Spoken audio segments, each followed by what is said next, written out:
begitu, Bu. Kodoli nggak boleh menafsirkan kitab orang. Maksudnya menafsirkan?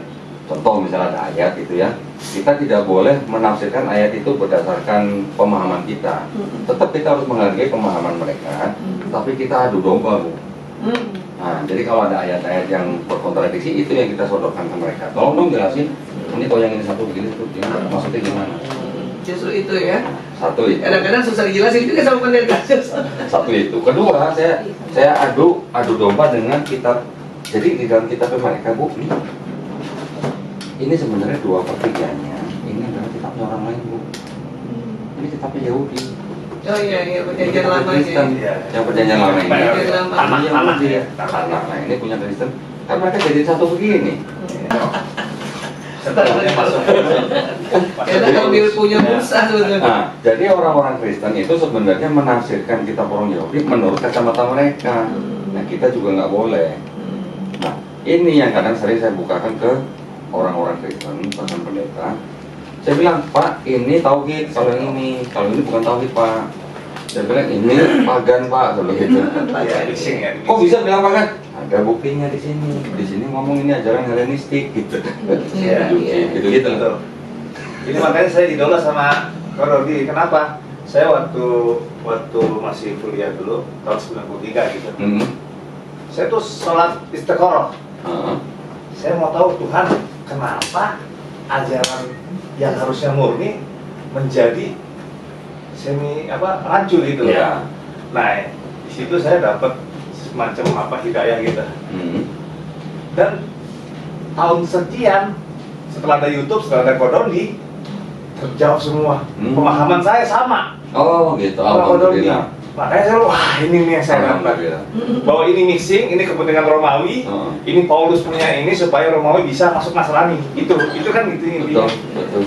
Itu saya dapat waktu tahun 90. Karena banyak teman-teman yang juga berkecimpung di dalam area ini. Makanya saya sekarang, wah ini nih saya dapat. Itu pemahaman kita yang masing-masing apologetis kan belum tentu sama, Bu. Jadi masih banyak teman-teman Kristen, teman-teman Islam, apologet Islam yang menggunakan kitab Bible mereka, tapi masih menggunakan kacamata Islam. Masih banyak yang begitu. Saya nggak mau, karena saya diajarin sama MUI. MUI kan juga harus menjaga kerukunan umat beragama, gitu kan. Mereka bilang, Bapak harus bisa membedakan kitab suci orang. Kita juga tidak mau Quran ditafsirkan oleh orang selain Islam, betul kan? Yang berhak menafsirkan Quran ya ulama Islam, yang berhak menafsirkan kitab Yahudi, yang berhak menafsirkan Kristen ya Kristen. Biarin masing-masing, tapi kita jangan seperti Kristen memperkosa penafsirannya Yahudi, gitu. Itu yang saya lakukan, Bu. Jadi saya cuma adu domba. Iya. Di rumah di sebelah mana? Tapi malah temennya. kita sendiri ya. Jadi ngerti. Jadi saya nggak dapat terjemahan di lobby B. Oh di lobby Kan B. Lagi lobby B. 93 ke 2024 lama. Ya. Oh, ini nih saya ini pemahaman. Jadi saya dapat semacam hidayah lah gitu waktu tahun 93. Pemahaman saya itu di dalam hati saya. Alhamdulillah. Oh ini kepentingan Romawi lagi nih. Paulus perjalanan. Kalau Iya, Mbak Suci lagi. kalau Bu Aisyah sebut ini apa? Kita bareng Kristen. Injil. Nah, masih ada kan bukti. Injil. Padahal Bible Atau Alkitab gitu ya. Injil yang mana, Bu? Di dalam Quran kan sering disebutkan Nabi Isa AS diberikan kitab Injil. Apakah ini? Sudah bukan. Jadi kalau bukan, kita jangan sebut ini Injil. Tapi tetap ada pengabaran Injil di situ. Tinggal sedikit Istilah mereka lah ya. Istilahnya maksudnya mereka. Karena di sini juga ada tulisan begini, Yesus memberitakan Injil.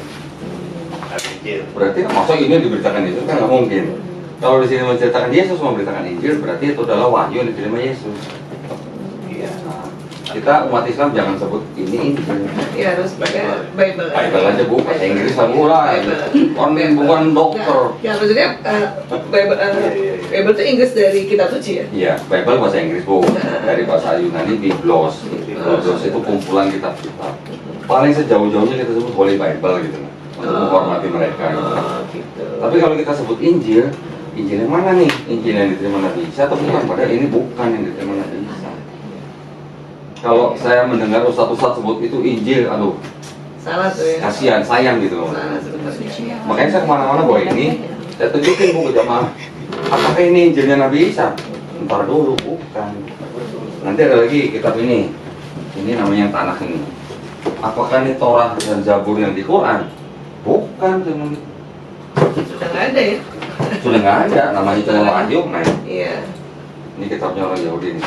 Nah, bahasa Ibrani. Oh iya iya. Bahasa Ibrani. Tapi ini udah bukan itu ya. Ini udah holy mereka holy. Iya. Jadi ini yang disebut dengan Taurat di sini ini bukan tulisan Nabi Musa alaihissalam. Saya bisa pastikan. Iya. Ada referensinya. Jadi jangan bilang ini Taurat gitu. Iya, iya. Jadi maksud saya cuma pengen bilang sama jamaah gini. Kita sering membaca di dalam Quran ada Taurat, Zabur, Injil. Apakah Taurat, Zabur, Injil ini Bible-nya Yahudi dan Bible-nya Kristen? Bukan.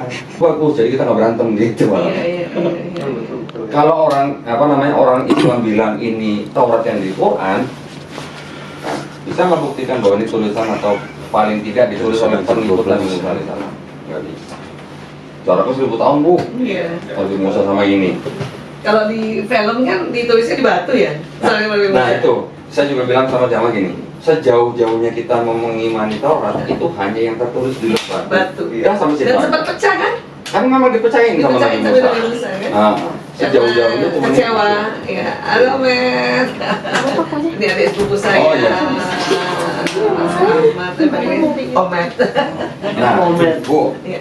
di Quran yang membuat patung sapi berhala untuk disembelih Israel siapa bu? Siapa sih? Samiri. Iya, Samiri ya, Di Samiri. sini siapa bu? Siapa? Nabi Harun. Oh, jahat banget ya. Padahal Harun kan Abangnya Nabi Iya, Musa. Iya, abangnya Musa. Nabi juga. Oh, Nabi bikin patung untuk disembah. Iya, Samiri. Di sini nih. Malah Harun tidak bisa Mencegah. Samiri. Samiri ternyata bu, kalau diteliti dari asal namanya Samiri, ternyata itu kalau menurut orang-orang sejarah dan filologi itu nama orang Sini. Jadi kemungkinan besar yang membuat patung itu adalah orang Mesir yang mungkin sudah menikah orang bangsa Israel, ngikut keluar dari Mesir, Ikut Bani Israel. sudah terbiasa nyembah patung. Iya. Ketika Nabi Musa belum turun, dia yang membuat patung.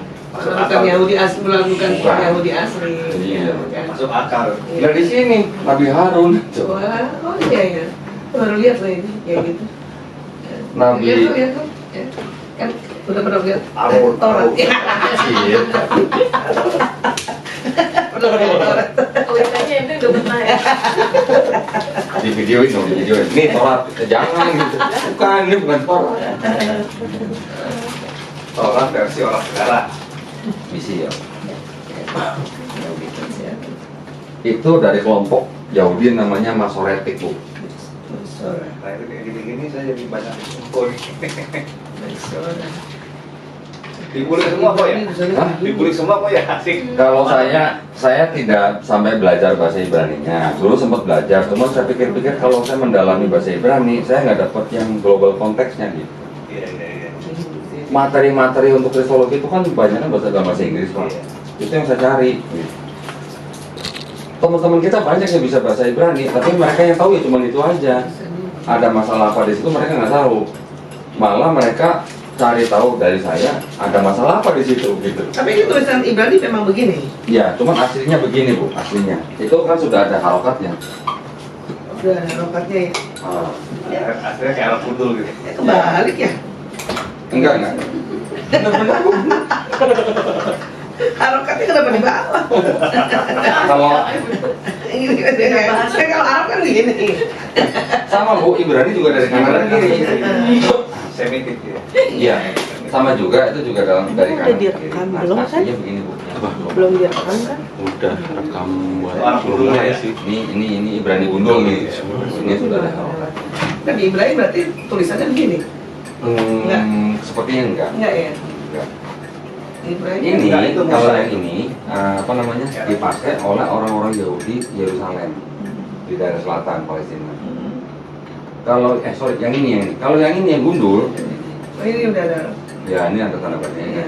Kalau yang masih gundul, ini dipakai oleh orang-orang Samaritan gitu. Orang Samaritan itu orang-orang Israel juga, keturunan Nabi Pusing Yusuf banget. alaihissalam yang memisahkan diri dari orang-orang Yahudi kebanyakan. Mereka Bukannya di Mesir tuh mereka, itu enggak ya? Enggak. Enggak ya? mereka jumlahnya sangat-sangat sedikit bu, nggak sampai 1.000 orang. Sekarang masih Tapi ada turunan Nabi Yusuf. turunan Nabi Yusuf. Yusuf bukannya lama di Mesir ya? Iya, jadi kan Nabi Yusuf alaihissalam punya anak namanya Efraim dan Manasye. Dari Efraim ini keturunannya adalah orang-orang Samaritan. Oh, anak-anaknya Nabi Yusuf dia nggak tinggal lama di Mesir, berarti dia Tinggal di Mesir juga, tinggal di Mesir. Cuman kan dari keturunan Yusuf, Efraim, Manasye, dari Efraim turun sampai ke Samaritan. Itu mereka juga ikut keluar dari bangsa Mesir. besar waktu Eksodus itu. Waktu Exodus. Cuman ketika masuk ke dalam tanah Kanaan, mereka menyendiri di daerah utara. Utara itu disebut dengan Samaria. Oh, gitu. Itu kan tidak sama dengan orang-orang Yahudi yang boleh dikatakan kaum dari Yehuda, kaum Benyamin. Itu mereka memisahkan. Yesus kalau di kitabnya orang Kristen melarang murid-muridnya ke negeri ini, ke negeri Samaritan ini. Nggak boleh sampai ke sana. Jadi Yesus bilang ada ini lain lagi, lagi. komunitas lain lagi. Nah ini mereka mengaku sebagai penjaga Taurat bu. Gitu. Itu mereka memang benar-benar masih mengikuti Taurat benar-benar. Sampai sekarang. Sekarang nggak sampai 1.000 orang pak. Tapi bukan Taurat yang tertulis ini. Yang ini yang Oh, mereka yang justru pakai. yang ini. Yang mereka pakai yang ini nih, yang gundul. Yang gundul ini. Oh, kitab kuningnya tuh. Kitab unik. Nah, kitabnya orang Samaritan sama kitabnya orang Yudea atau Yerusalem.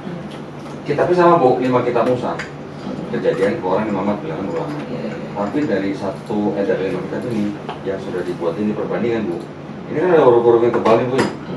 Ini beda. Bedanya ada 6.000. 6.000 perkataan. Beda-beda. Oh. Beda kata-kata, beda arti. Kata. Mungkin ada yang tulisan Beda arti tapi beda syariatnya, nggak bisa beda perintahnya nggak gitu. Bisa. Kan komandemennya itu. Oh enggak, kalau yang Ten Commandment-nya sama. Tetapi banyak sekali perbedaan itu. Contoh begini, Di tafsirnya contoh berarti. orang Kristen zaman sekarang memandang Nabi Ismail alaihissalam itu orang yang suka perang. Karena di kitab mereka ditulis, nah Ismail itu lakunya seperti keledai liar. Iya. Ya, keledai liar. Tangan dia akan melawan orang lain, orang lain akan tangannya akan melawan dia. Itu pandangan orang Kristen karena melihat Bibelnya Yahudi yang ini, bukan yang Samaritan. Kalau yang Samaritan bilangnya apa? Ismail itu orang yang subur.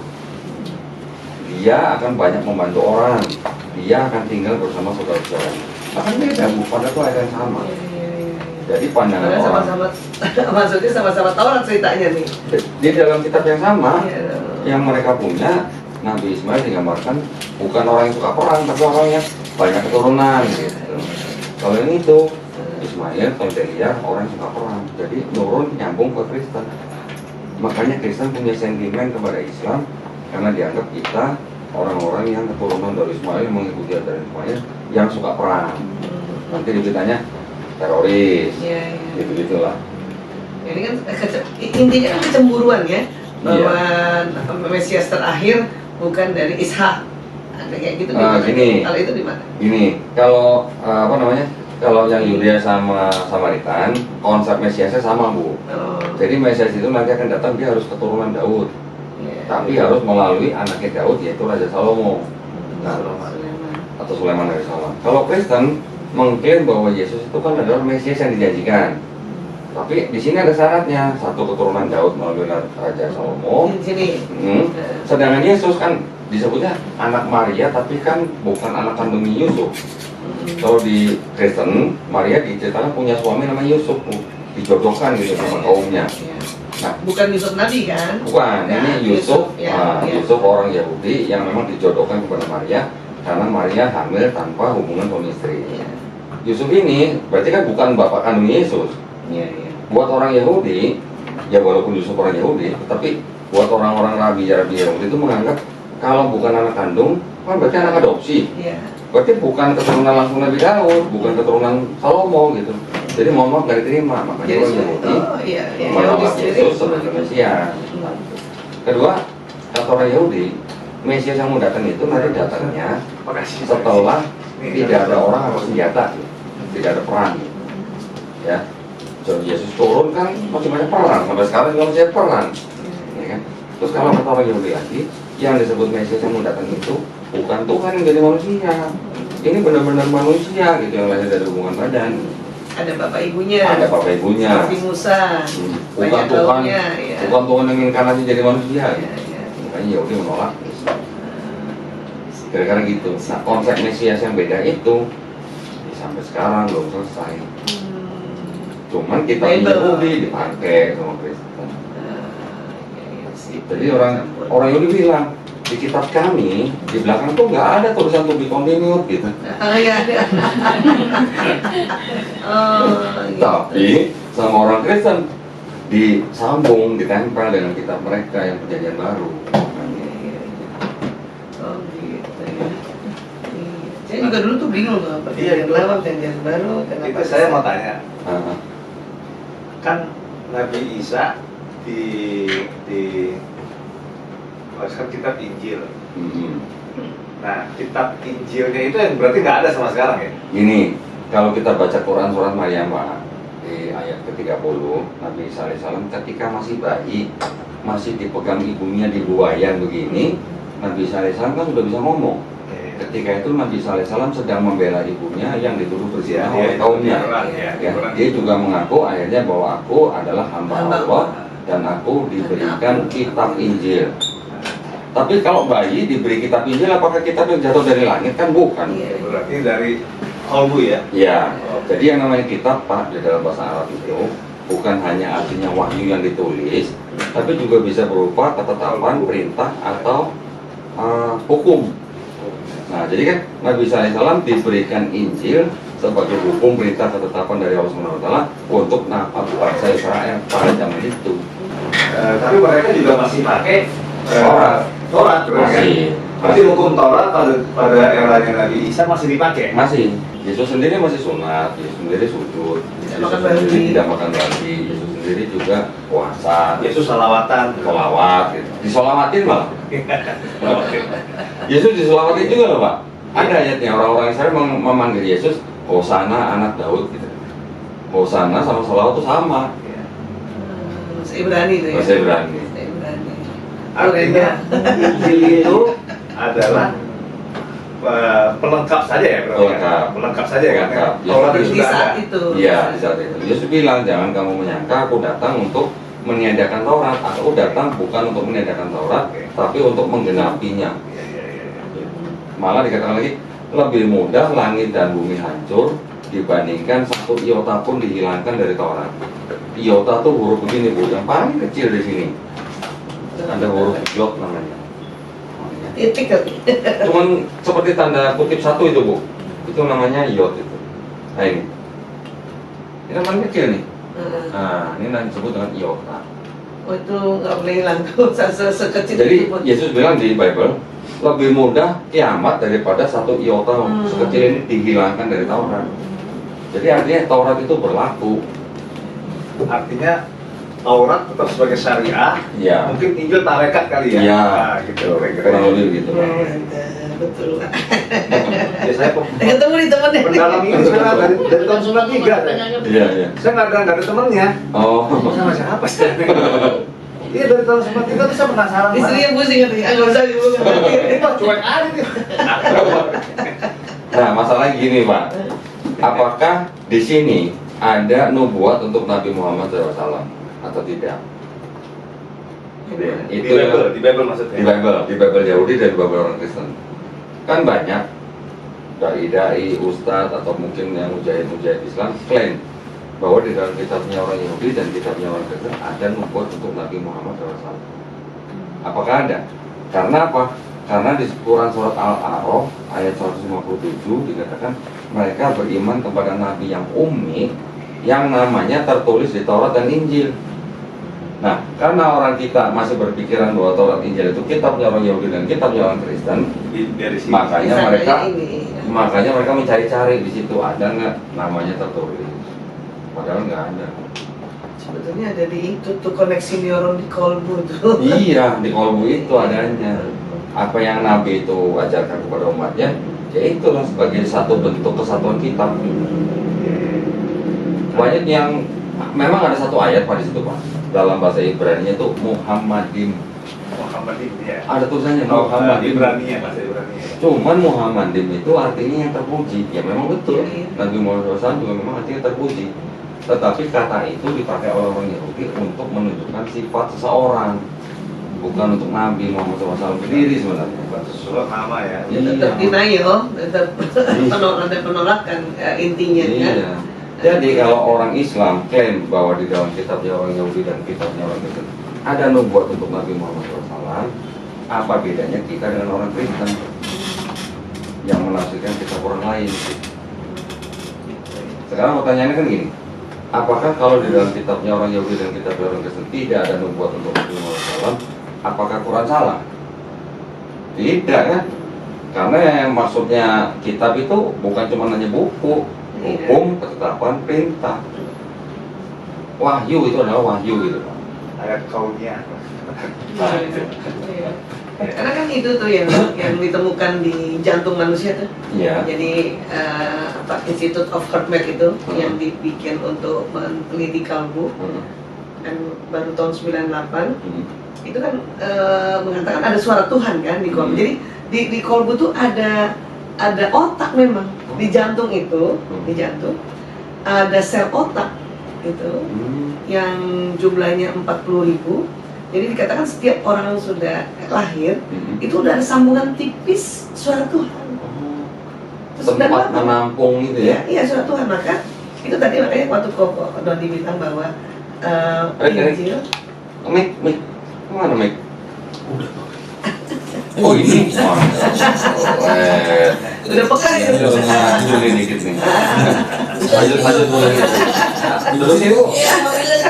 Duduk situ. Duduk situ. Wah, Kita setting lagi aja. kapan lagi?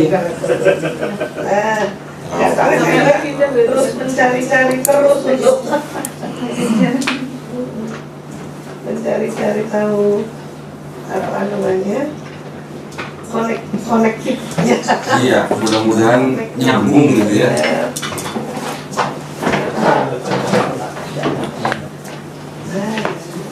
Ada sesuatu yang pengen saya diskusiin sama gue. Bener. Begitu. Sebagai psikolog. Sebagai dokter sebenarnya. Iya. Bener. Ini dalam rangka membela agama ya. Mudah-mudahan kita bisa. Mungkin bisa ditinggiin lagi bukunya. Oh ya. Samping. Samping.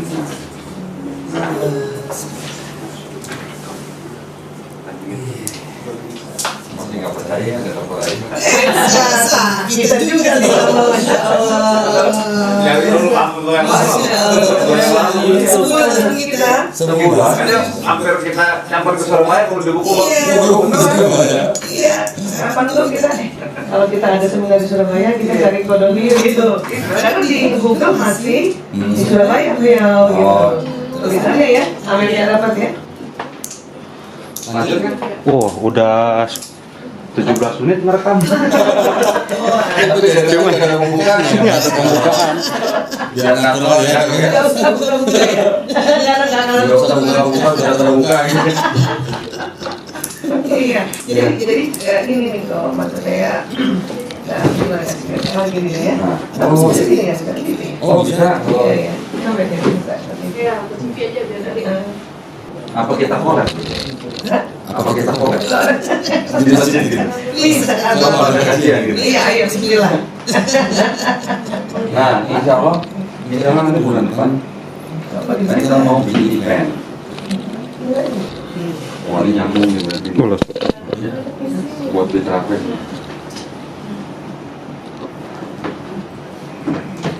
Udah kalau ke masjid sudah Uang buku pak.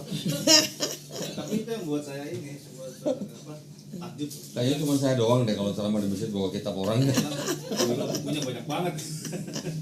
Bukan bawa Quran malah bawa kitab.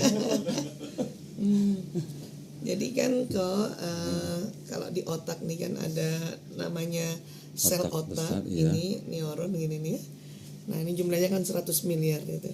Dia satu neuron kayak gini tuh kayak satu laptop, satu komputer. Dan ada 100 miliar di otak kita.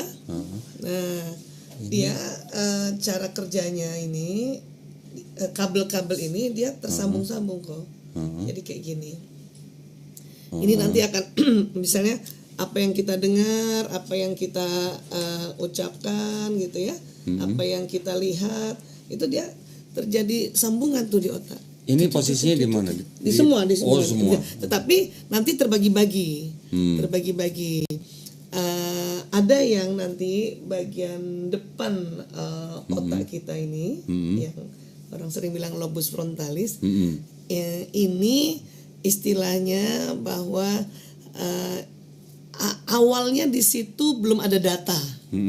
Sistem ada, tapi belum ada data di situ. Sehingga apabila kita belajar sesuatu, dapat nasihat sesuatu, melihat sesuatu, mendengarkan sesuatu, dia masuk yang di warna merah itu. Ya, lewat indera gitu kan. Dan yang terjadi itu tadi sambungannya kayak gini di dalam otak. Makanya kan kemarin itu ahli-ahli neuroscience yang mencoba untuk mengambil apa sih istilahnya ya, perumpamaan atau mereka mengatakan bahwa apa itukah yang disebut akal gitu ya, yang bagian depan sekali, karena setiap orang bagian prefrontal cortexnya itu yang persis di belakang dahi, sistemnya sudah ada, hanya itu yang nanti dimasukkan pengetahuan kah, prinsip hidup kah, nasihat, pengalaman, pengaruh lingkungan untuk dia masuk di sana lewat mata dan sebagainya dalam sebuah proses yang naik ke atas di sini gitu. Dari sini lewat persarafan dia naik ke sini. Tetapi waktu untuk tertanam di akal juga itu dipengaruhi juga oleh nafs. Ini emosi nih, otak emosi. Nah, dipengaruhi juga oleh batang otak, di mana batang otak ini sering punya fungsi yang fight or flight mechanism gitu. Kalau secara ekstrim serang dan kabur. Tapi ini memang kalau diambil hikmahnya, Allah menciptakan ini nih untuk melindungi kita dari serangan orang, yang serangan binatang buas, sehingga kita cuma dua tuh, fight or flight gitu ya. Tapi di kondisi tertentu dalam keseharian ini juga yang nanti sering membuat seseorang itu denial. Ya bagian ini nih, bagian ini mendengarkan sesuatu denial dulu dia, sehingga dia tidak masukkan lagi dulu di dalam akalnya gitu. Melihat sesuatu masuk ke sini denial gitu, sehingga dia tidak bisa masuk. Belum lagi ada emosi di sini. Nah di sini yang beragam nih, ada marah, kesel, sedih, ya sombong. Nah, ini ada di sini. Cemburu juga di sini. Ya ada di sini semua. Yang baik-baik juga ada di situ. Senang, menerima, syukur. Nah di sini nih, di sini ya. Pada kita bicara secara global. Nah kemudian yang unik adalah yang tahun ini ya, kita bicara jantung. Jadi kan kita tahu selama ini jantung sebagai pemompa darah, membawa makanan, nutrisi gitu. Tapi kemudian di tahun ini 91 ada penelitiannya nih, ini dokter Andre Armour dari Montreal, Kanada. Dia yang menemukan bahwa di ini nih, bagian ini kan serambi kanan nih. Serambi kanan dan bilik belakang itu ada sel otak yang kayak kita punya otak tadi, neuron. Nah kayak gitu. Neuron. Ya, hanya tadi kalau di otak 100 miliar, di jantung 40.000. 40.000 dia itu. Dan dia sama. Berarti kan ada 40.000 komputer di dalam situ. Prosesor. Ya, pasti ada data juga. Data yang basic program. Dan bisa juga data aplikasi kan, sebetulnya kan kalau komputer ini kan, laptop ini kan, ada yang dari pabriknya dan ada yang kita isi kan, kita isi. Tapi kita download gitu. Kalau yang di otak tadi sama yang di jantung ini ada koneksi tentang memori nggak Bu? Ada. Dia ada jalur khusus memang, jalur khususan antara otak dengan jantung ini. Nah yang unik itu sebetulnya kan dia cara kerjanya juga begini nih, kayak gini nih, tersambung-sambung kayak gitu. Saraf semua ya Bu? Ya, yang ada di 40.000 neuron. Nah, yang kalau kita ambil dari pernyataannya ini Imam Al-Ghazali di tahun 1110 tuh, ya lebih dulu lah daripada Andre Armour.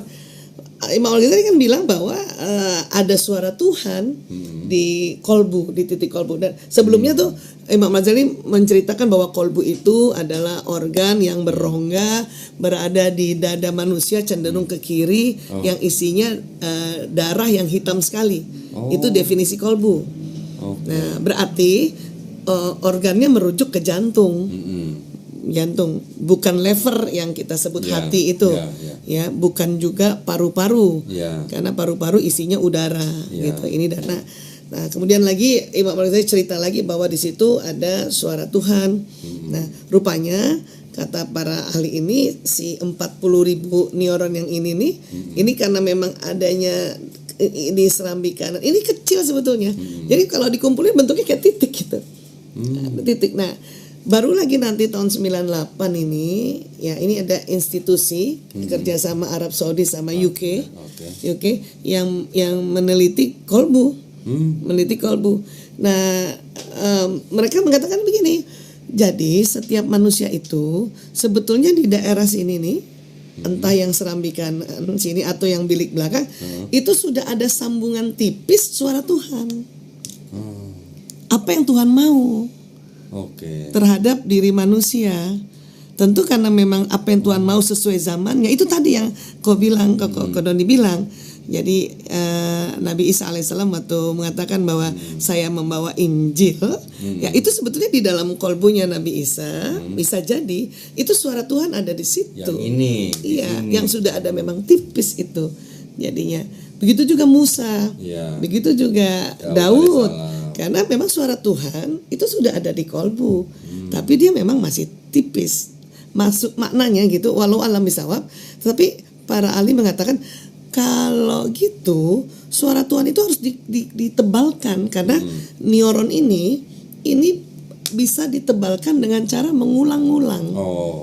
Ya, makanya kenapa ada proses pembelajaran mengulang-ulang agar si neuron ini yang tadinya tipis karena diulang jadi tebal sehingga memorinya ini jadi mudah teringat dan dia akan menjadi satu pegangan untuk menjalani prinsip kehidupan kan gitu. Berarti ini pula yang menampung Quran di kolbunya Nabi Muhammad SAW. Iya. Alhamdulillah. Iya, itu. Jadi ya para ahli mengatakan kalau gitu ada Al-Qur'an untuk umatnya Nabi Muhammad. Ya. Ada Al-Qur'an di kolbunya, kolbu kita masing-masing. Yang ini harus diperkuat dengan mengkaji gitu, baca Quran gitu. Maka mengapa di umatnya Muhammad saat ini, walaupun mungkin di awalnya karena dia lahir di keluarga yang berbeda agama, di kolbunya sudah ada Al-Quran. Tetap ada. Ya, sehingga satu ketika mungkin dia tertumpuk. Karena di sambungan ini ada sambungan basic program, jadi fiturnya sudah ada. Ada yang memang ada tambahan download dunia. Misalnya seseorang yang lahir bukan di keluarga Muslim, dia di keluarga non Muslim, mungkin waktu kecilnya diajarkan teori-teori ketuhanan di agama itu, dia akan tersambung juga ini. Ada sambungan baru sehingga kadang menutupi sambungan koneksi neuron suara Tuhan yang sudah ada. Dia tertutup. Jadi Bu, kalau misalnya ada hadis yang berbicara bahwa setiap bayi yang lahir itu sebenarnya adalah fitrah, itu. Yang Ibu Aisyah maksud adalah ini.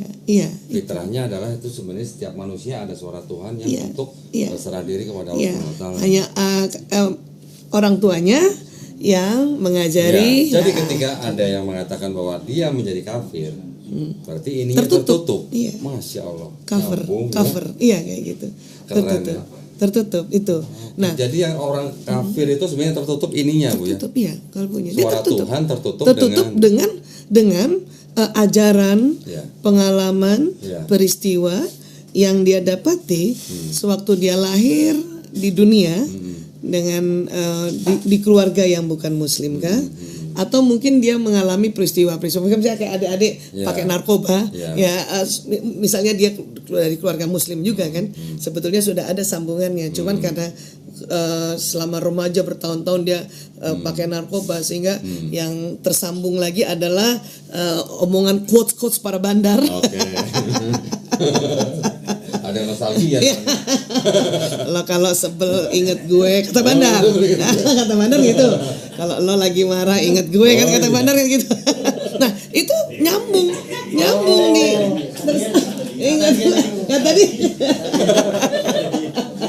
Ya, apalagi kalau waktu didengarkan oleh seseorang. Jadi ada dua sebetulnya. Orang-orang ini mendengarkan bisa dimasukkan di otaknya, di akalnya, ya. Bisa orang double, tertanam di akal, tertanam di kolbu. Kan orang menerima sesuatu ada yang kadang cuman selewatan aja, dia nggak sampai di kolbu kan. Ya, berarti dia terekam di otak saja. Gitu. Nah, kalau di otak memang ini masih kosong. Ini yang nanti diajari juga misalnya faham-faham lain gitu. Ya kan? Nah, kalau di kolbu itu sudah ada sambungannya ini tipis itu suara Tuhan. Yang ini yang tertutupi dengan pertanyaan saya nih. Siapa yang mendesain ini? Allah. Nah, Ya. jadi kalau orang tidak percaya ada Allah Subhanahu wa taala yang menciptakan alam semesta dan manusia, dia berarti nggak pernah ngeliat ini, Bu ya? Iya betul. Jadi itulah makanya Berarti kalau begini kan no desain berarti kan? Istilahnya ibaratnya kan gitu. Tidak mungkin ada orang yang bisa mendesain ini. Ini pasti yang mendesain adalah yang menciptakan manusia. ya sang Halik kan. Iya. Jadi kalau sejak Nabi Adam alaihissalam bahwa Allah maunya adalah itu tadi ya tauhid. Iya. Nah, ya itu sudah ada sambungannya sebetulnya Karena memang manusia diciptakan sebenarnya fitrah. Iya. Allah maunya apa terhadap manusia di dunia ini kan? Yang mengesahkan Allah, kemudian harusnya ngapain, itu sudah ada sebetulnya sambungannya gitu. Maka juga kenapa salah satu hikmahnya Rasulullah pada saat umur 5 tahun dibelah dadanya, ini untuk dibersihkan tadi supaya benar-benar sambungannya itu bisa jadi waktu itu barangkali tertutupi dengan adat istiadat Arab Saudi itu sebisanya yang sambungan yang apa yang Allah mau itu lebih kuat nantinya gitu. Nyambung ya sama dokternya, masya Allah. Kalau kita kan nggak perlu dicuci, makanya disuruh belajar, belajar untuk sambungan yang sudah ada sambungannya ini kan mungkin tipis ya. Jadi Al-Quran mungkin tipis ya. Tapi karena kita baca, kita ulang, itu jadi tebal kan. Kemudian kita belajar artinya, dia ada tambahan sambungan baru. Jadi memberi makna baru terhadap ayat yang ada di situ gitu. Ya. Nah, ini yang makanya tadi waktu Kodoni bilang Nabi Isa mengatakan saya membawa Injil, karena di kolbunya itu sudah ada itu gitu. Ada nggak Bu orang yang kolbunya ini kan kayak saraf-saraf itu Bu ya? Ada nggak Bu yang pernah putus gitu? Sebetulnya aslinya bukan putus, memang belum tersambung. Oh, jadi makin lama malah makin nyambung. Nyambung. Jadi aslinya ini neuron ini, jadi kalau kita cerita ini aslinya begini sambungannya, belum tersambung. Belum tersambung. Nanti ada zat kimia yang keluar di antara ujung-ujung kabel itu, ya. Ini yang ini jadi lem nanti. Jadi lemnya ceritanya. Nah, tapi di kolbu itu para ahli mengatakan sudah ada yang sambungan tipis itu suara Tuhan. Suara tipis. Yang lainnya kan karena neuron banyak nih, banyak sekali. Jadi ada yang sudah tersambung mungkin tipis gitu ya, itu suara Tuhan tipis misalnya kayak gini gitu ya, tipis-tipis. Ya, harus dipertebal kayak gini. Dengan cara kita mengulang apa yang Tuhan mau. Nah, itu kan apa yang Tuhan mau itu kan tuntunannya di kitab suci kan. Itu yang perlu diulang lagi, dibaca lagi untuk dia. Nah, sementara sambung yang lain nih ceritanya ya, ini kan udah terlanjur tersambung, kan belum tersambung. Dia tersambung juga apabila mendapatkan ajaran dari luar, dari orang tuanya gitu. Katakanlah misalnya buang sampah di tempat sampah ya, itu tersambung tuh. Ya, baru satu kali kalau baru pertama kali diajarin. Besoknya diingetin lagi, besoknya makin kuat kan ya sambungannya itu, sehingga ingat baru buang sampah, sehingga jadi menjadi habit, jadi otomatis kan, seperti itu. Nah, cuman dikhawatirkannya biasanya kenapa kalau dari kecil kita tidak ajarkan apa yang Allah mau, ditakutkannya ada sambungan baru yang misalnya mengajarkan faham-faham lain, ya kan? Trinitas misalnya. Ya seperti itu. Ya, Itu bukan merek itu. Ya, atau misalnya quotes keduniawian bisa keduniawian, misalnya hukum ekonomi yang kita pelajari sejak SD, ya kan, mencari keuntungan yang sebesar-besarnya, itu dia akan tersambung kan. Dan kalau orang tersebut terus-terusan belajar ekonomi yang fahamnya itu kan makin kuat sambungan, makin tebal. Maka suara Tuhan yang mengajarkan hukum ekonomi yang manfaat buat diri sendiri itu ketutup. Jadi ini juga bisa dikatakan bisa membentuk karakter seseorang, Bu. Betul. Nah, tetapi asiknya itu kan ada istilahnya di relung hati yang terdalam. Iya. Wah, kan gitu kan? Saya tadi menangkapnya jadi begini nih. Jadi seolah-olah bukan seolah-olah ya. Jadi Allah memang sudah menciptakan manusia dan menyediakan tempat khusus ya untuk menyampaikan apa yang itu Allah mau gitu ya. Iya. Ini dia ya. Iya. Jadi ada orang kan kadang-kadang walaupun sudah terbenam tuh, dia punya sambungan suara Tuhan yang tipis tadi, tapi suatu ketika mungkin dia doa, ya Allah, saya tuh heran, bingung, kenapa konsep ketuhanan yang saya pelajari begini, kan ngomong gitu kan, itu bisa jadi, ini walau alam ini saya punya analisa ya. Suara Tuhan yang di bawah itu naik ke atas dia, atau dia nyala alarmnya, atau dia tersambung bahwa ini orang mencari kebenaran, sehingga ya suara Tuhan yang tadinya di relung hati paling dalam, dia memberikan sign, dia memberikan untuk cari lagi, sehingga lama-lama yang sambungan tipis tentang ketuhanan, tentang apa yang Allah mau, ya dia sudah mulai menebal secara, karena kita dalam pencarian kan. Nah disitulah akhirnya itu tadi orang yang dapat petunjuk kan, dapat hidayah, dan akhirnya ya udah saya pindah agama kah atau bukan pindah agama, Bu. Kalau ke Islam bukan pindah agama, Bu. Kembali ke fitrah. Gitu. Kembali ke fitrah. Makanya kita mau bikin Fitrah Fest. Iya. Nanti Dr. Aisyah jadi narasumber. Masya Allah. Ya? Insya Allah. Bulan Agustus, Bu ya. Insya Allah. Beneran mohon nih bener nih. Ini Masya penting banget supaya nyambung dengan konsep kita mengajak orang untuk kembali ke fitrahnya. Kembali ke fitrah. Ya. Wah, kalau Dr. Aisyah jelasin ini mah, Masya Allah. Ya, nggak usah debat-debat ya. Tinggal dengerin ini aja bisa sadar ntar nih. Masya Allah. Insya Allah. Ini contohnya. Insya Allah. Alhamdulillah. Contohannya keluar teman. Ya, Masya Allah. Asik. Kembali ke fitrah. Alhamdulillah. Allahu Akbar gitu. Allahu Akbar. Dokter mau nanya dulu, Ya. itu berarti kalau orang yang dia balik ke fitrah gitu, itu berarti yang ada di otaknya yang tebel-tebel yang doktrin dari kecil itu dia menipis atau putus atau gimana? Dia tetap ada, tetapi kalah dengan suara Tuhan yang kita sudah tebalkan lagi. Berarti tetap ada sebenarnya. Tetap ada, tapi jadinya sangat variatif kan.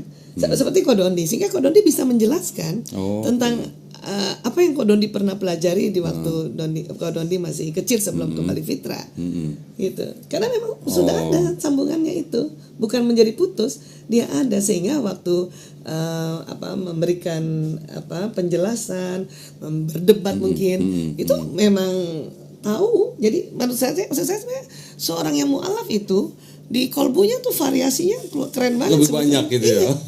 Lebih banyak. Itulah makanya mengapa mereka menjadi orang yang kekeh untuk mencari kebenaran lagi, dan sudah banyak pengalaman kan, sehingga dengan senang membandingkan. Jadi di dalam kolbunya ada perbandingan agama, yang dia sudah alami waktu dia kecil sebelum kembali ke fitrah gitu. Nah, kita orang Islam juga tetap ada keuntungannya apabila seorang anak yang lahir di keluarga muslim dari kecil, kita perkuat dulu di kolbu mereka ini, di kolbu mereka suara Tuhan, baru dia belajar perbandingan agama, supaya nggak goyah, gitu. Kan kebanyakan orang mengaku Islam mungkin dari kecil, belum lagi dia kuat suara Tuhannya dipertebal ini, belum ngaji yang kafah, gitu kan. Terus belajar perbandingan agama, itulah yang bisa kena oleh misionaris itu. Iya, karena dia belum kuat, dia dapatkan quotes baru. Walaupun muslim dari lahir, dari keluarga muslim. Karena dia belum dikuatkan. Lebih tebal dari yang si doktrin yang misionaris itu. Iya, doktrin misionaris kan kenceng setiap hari. Iya. Setiap hari. Betul. Ya, di usia sudah mulai bisa menganalisa, tapi dia tidak ada perbandingan mau menganalisa dengan apa. Ininya walaupun ada tipis. Makanya kadang kalaupun dipaksa untuk misalnya berpindah dari fitrah itu, ada namanya kolbunya menjerit itu. Iya, betul. Kadang-kadang gini ya, ketika kita sedang melakukan sesuatu yang tidak berasal dari fitrah, kadang-kadang dalam hati ada memberontak. Iya, karena itu sambungan tipis itu kan. Karena kolbu ini ada saraf saluran khusus ke otak. Jadi bukan otak ke kolbu, kolbu ke otak. Makanya dikatakan mudghah ini kalau dia baik pula seluruh tubuh.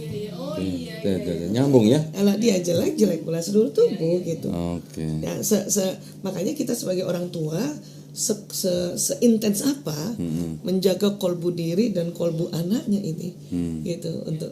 Dan mengapa dari kecil juga harus disuruh lafaznya Allah. Iya, benar. Karena waktu kita bilang Allah itu sampai sini kan. Iya. Dibanding misalnya punten Tuhan. Beda. Cuma sampai sini. Atau mungkin Allah. Iya. Sampai sini. Tapi kalau Allah sampai sini. Dulu Pak Joko juga pernah ngajarin begitu. Ya. Allah. Jadi dari bayi misalnya Allah itu bukan hanya nanti sampai di leher saja, ya, tetapi getarannya itu sampai ke sudur, ke dada, agar ini sambungan Allah yang ada di jantung dia tebal jadinya. Menebalkan ya. Karena sudah ada suara Tuhan. Iya, makanya kita kan diminta untuk sesering mungkin bukan kalimatnya bukan cuma Tuhan saja yang kita lafazkan, karena kalau cuma Tuhan, saya punya Tuhan, kali kata Tuhan itu cuma sampai leher dia punya getaran. Iya. Gitu. Walaupun pakai huruf besar semua ya. Tuhan. Mohon maaf ya. Kalau Rob gimana dong? Rob juga bergetar tuh, Rob coba. Kol-kola. Rob. Kalau orang Ibrani Elohim. Semua huruf hijaiyah itu kan makanya harus tajwidnya betul. Agar dia getarannya sampai ke sudur. Dan sambungannya kan sambungannya nggak boleh salah gitu. Di track yang benar gitu. Makanya perlu tajwidnya. Pantasan viral ya. Betul apanya? Pantasan viral. Masya Allah. Nah, ini dengan segala keingintahuan nih Bu ya. Saya kan juga berhadapan dengan mereka. Saya juga menerima serangan dari mereka. Serangan-serangan itu lebih banyak ditujukan kepada Rasulullah. Bu ya. Yang paling sering yang dulu istilahnya dikembangkan oleh kaum orientalis itu bahwa Nabi pedofil. Nah, ini mumpung depan saya ahlinya nih. Masya Allah, astagfirullahaladzim. Kita bisa kolaborasi nih, ya Bu ya. Maksudnya pedofil itu apakah cocok atau pantas dituduhkan kepada Rasulullah? Ini kan karena berarti itu harus definisi dulu kan nih. Karena soal pernikahannya dengan Sayyidah Aisyah kan. Nah itu dia, namanya sama lagi sama Sayyidah Aisyah radhiyallahu anha. Jadi kalau terakhir kan ahli sejarah, ahli sirah itu kan menemukan bahwa pada saat disunting Sayyidah Aisyah itu sebenarnya bukan umur 9 tahun. Karena 6 atau 9? 6 atau 9? Ya di antara itu ya, antara 6 9 bukan itu ternyata karena ada apa namanya tertulis sirah sebelumnya, ada yang ditemukan bahwa Sayyidah Aisyah punya kakak namanya Asma. Ya, beda kan? 10 tahun ya Bu ya. Beda 10 tahun. Dan dikala itu Asma usianya pada saat Rasulullah menikahi Aisyah itu sudah sekitar barangkali 25 tahun Kak. 27 kalau nggak salah. Ya. Gitu. Kalau dia beda 10 tahun, jadi kemungkinan Sayyidah Aisyah saat itu bisa jadi 15 tahun atau 16 tahun atau 17 tahun. Ya. Dan sekarang sih sudah dibuktikan bahwa balik anak sekarang itu sudah lebih bukan cepat. 15 tahun, ya 10 tahun sudah balik. Bisa lebih cepat. Iya. Apalagi kalau beda ras ya. Itu Bu ya. dia. Jadi, Kita kan ras Mongoloid. Kalau orang Arab Saudi atau Eropa kan itu kan ras Kaukasoid. iya, Apalagi kalau dia tinggal di daerah yang panas, dia itu lebih cepat lagi Iya, baliknya. lebih Bu. cepat lagi. Jadi mungkin sekarang kenapa remaja ya, kalau kita bilang akil balik, kan sekarang berubah nih, balik akil. Balik lagi. Baliknya dulu kan. Oh iya. Daripada akalnya. Balik akil. Ya, zaman saya balik 15 tahun. Ya kan? Jadi akil balik artinya pada saat saya umur 15 tahun, akal saya ini yang tadi nih akal nih, yang di tempat ini, Yang di atas, ini, yang di otak. ini, lumayan udah 15 tahun ada isinya gitu. Oke. Dapat Iya. nasihat 15 tahun, belajar 15 Iya. tahun. Jadi disebut akil balik. Dikala sudah balik lumayan tuntunan di otaknya, udah 15 tahun dia belajar. Iya. Nah sekarang balik akil kan. Dia umur 9 tahun, 10 tahun menstruasi, ya perempuan atau mimpi basah. Berarti kan di otaknya itu 9 tahun baru sedikit ya arahannya. Iya. Sekolah juga baru kelas berapa itu? Iya. Kelas 4. 9 tahun baru kelas 4. Ya kan gitu. Ya. Tetapi memang dikatakan bahwa baliknya seseorang dipengaruhi oleh nutrisi, Oke. Gizi. makanan.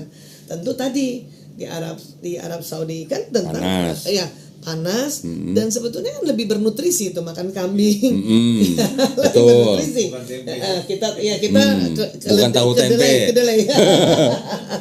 Yang kedelai saja itu udah mulai tinggi, maju, ya kan? Apalagi yang kambing. Sementara organ reproduksi penandaannya dikala dia sudah menstruasi berarti sudah bisa berfungsi. Iya. Kan Sudah bisa bereproduksi. Iya, sudah bisa berfungsi. Terus kenapa memang kalau misalnya ya menikah setelah Usia seseorang sudah dikatakan balik karena reproduksinya sudah siap, cuman akalnya yang belum.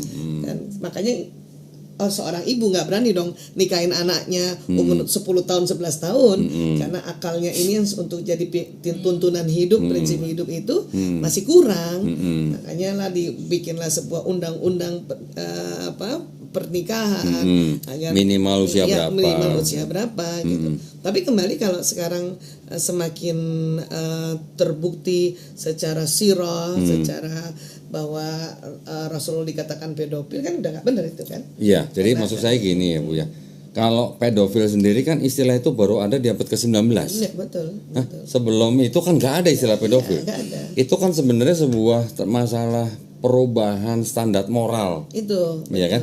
Dan itu dikeluarkan oleh orang-orang yang memang yang bidangnya mungkin sama dengan Dr. Aisyah, psikologi kan. Nah, mereka mendefinisikan bahwa pedofil itu kan sebenarnya suatu penyakit jiwa istilahnya, yang senang dengan anak kecil apalagi sampai menggauli. Tetapi kan si anak-anak ini kan sebenarnya kan korban. Tidak ada korban pedofil bahagia kan Bu? Iya. Nah sekarang kalau Aisyah dengan Nabi kan bahagia. Iya kan? Dari sirah jelas sekali. Nah, jadi kalau saya gini, saya di dalam saya berdialog dengan mereka, saya kadang mengambil dengan dua pendekatan. Satu yang mungkin tadi Dr. Aisyah bilang dengan siro, yang kita membandingkan dengan usia kakaknya Asma yang beda 10 tahun. Nanti ada kapan satu surat Quran turun, itu juga berhubungan dengan saat dia sudah pindah ke sudah hijrah ke Madinah atau belum, gitu kan? Dia sudah pernah ikut perang atau belum? Itu juga satu pendekatan sendiri. Tetapi ketika saya menggunakan kitabnya mereka sendiri Bu, di dalam sini ada yang namanya Nabi Ishak, anaknya Nabi Ibrahim alaihissalam dan Siti. Nabi Ishak alaihissalam di sini diceritakan menikahi seorang perempuan bernama Ribka. Ribka, ya. Tidak ditulis umurnya berapa. Tapi di sini, Bu, Di kitab. ini kitabnya orang Yahudi. Saya harus kasih lihat nih ke Dr. Aisyah nih, mumpung depan saya nih. Tadi yang kecil ya. Sekarang ada lagi Taurat ya. Ada lagi. Nggak, ini supaya kita paham gitu ya, maksudnya Iya. itu bukan aib gitu loh. Sini ada kisah mengenai Ishak menikahi Ribka. Ribka. Ya. Ishak with 40 years ya, old, 37. Isaac was 37. 37 Terus years apa nih? old. Bu Isa coba bacain. Kemudian Kurang dekat kok, deketin. orang dekat. Ini siapa ini? Gimana? Rebecca tuh si Ribka, Ribka, ya. ya, Ribka. Was born. Iya. Ya, ketika usia segitu 37 tahun Ishak, Ishak. Ribka baru lahir. Baru lahir, Nah, dinikahi usia 40 tahun ketika Ishak berusia 40 tahun. Jadi, berapa tahun usia Ribka ketika dinikahi oleh Ishak? 12 ya. Berarti baru 3 tahun. 3 tahun. Tetapi maksudnya nikah itu bukan langsung konotasi Iya. ditiduri. Betul. Orang-orang bangsa Semit itu punya tradisi Nandain. di booking lah. Di booking. Bahkan udah dibawa pulang. Iya. Lamar gitu ya. Iya. Iya. Pertunangan gitu. Jadi orang-orang bangsa Semitik seperti Yahudi, mereka ketika ada anak usia berapa tahun tertentu tuh sudah boleh dikatakan sudah ya apa namanya? Ini buat saya ya. Jadi iya gitu loh. Bukan berarti 3 tahun Iya. ditidurin, bukan. Nah, si Ruh kan juga begitu Iya. waktu nikah Rasulullah SAW dengan Sayyidah Aisyah waktu di Mekah kan tidak satu rumah kan, itu udah dilembutkan banget. Iya. Mati di Madinah. Nah, baru ini lebih jelas lagi, Bu. Kalau tadi tidak disebut umurnya, di sini Ribka disebutkan umurnya. Rebecca was what? Oh di sini 3 years old. Disebutin 3 years old. So that she would have needed someone to care for her. Nah, ini diambil kan dari kitab ayat-ayat yang di dalam kitab yang disebut dengan Taurat tadi, Bu, yang 5 kitab Musa. Yang Cerita kejadian tentang Quran Sarah, ya? Iya, ini tentang Kitabnya. Ishak dan Ribka. Ribka. Ribka. Ya, tapi ini ya Farahas Sarah. Ya, Nah, banyak ayat cerita ini tentang diambil dari Sarah. kitab Genesis pasal 24 ayat 52 sampai 62. Ini adalah tafsir daripada Rabi Yahudi. Nah, kalau ya itu tadi yang pendekatan yang Iya, tentang iya. yang lain-lain Iya, itu iya, Sirah iya. itu Berarti memang artinya dulu iya. bahwa seperti ini Iya. itu lazim. lazim. Iya. Dan saya selalu tanya, bisa nggak sebutkan satu nama musuhnya Nabi, ya musuhnya Rasulullah yang protes, yang memprotes pernikahan Nabi Muhammad SAW dengan Siti Aisyah? Iya. Kan nggak ada yang protes. Kenapa nggak ada yang protes? Karena normal gitu. Sesuai adat istiadat. Kan begitu ya. Nah, tuduhan itu memang dilancarkan mereka dengan cara apa? Mereka membawa standar moral zaman sekarang ke zaman itu. Nah, kan itu yang nggak nyambung gitu. Nggak ketemu. Nggak ketemu. Iya. Terus kemudian Bu, di kitab di Bible-nya ini juga ya. Itu ada cerita mengenai Nabi Daud alaihissalam. Mohon maaf nih Bu, diceritakan berzinah dengan Binor. Bini orang. Bini orang. Bini daripada panglima perangnya sendiri. Setelah dia melihat Betseba namanya Bu ya perempuannya ya. Betseba sedang mandi, elok, cantik, cakep. Dia minta. Ya, terus akhirnya diminta terjadilah gitu ya yang diinginkan gitu kan. Si suaminya ini ketika pulang perang disuruh balik lagi ke medan perang, taruh paling depan. Biar cepat mati maksudnya. Ya benar memang mati akhirnya.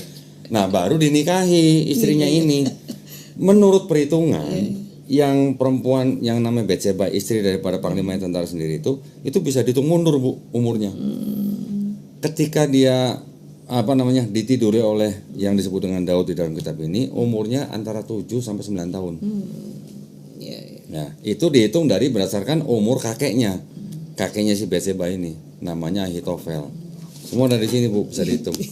Dan malah jelas ditulisnya ya. Bisa dihitung. Nah, Bisa terus dihitung. satu lagi. Kalau yang tadi malah jelas juga. Kalau sini malah tertulis kan. 3 tahun.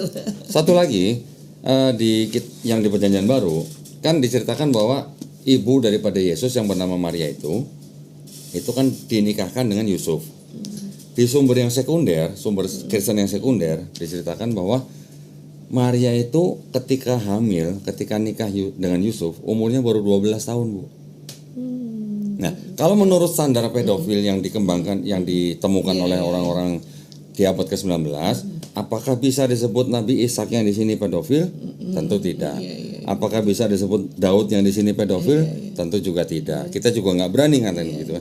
Apakah bisa disebut Yusuf suaminya Maria di sini juga pedofil?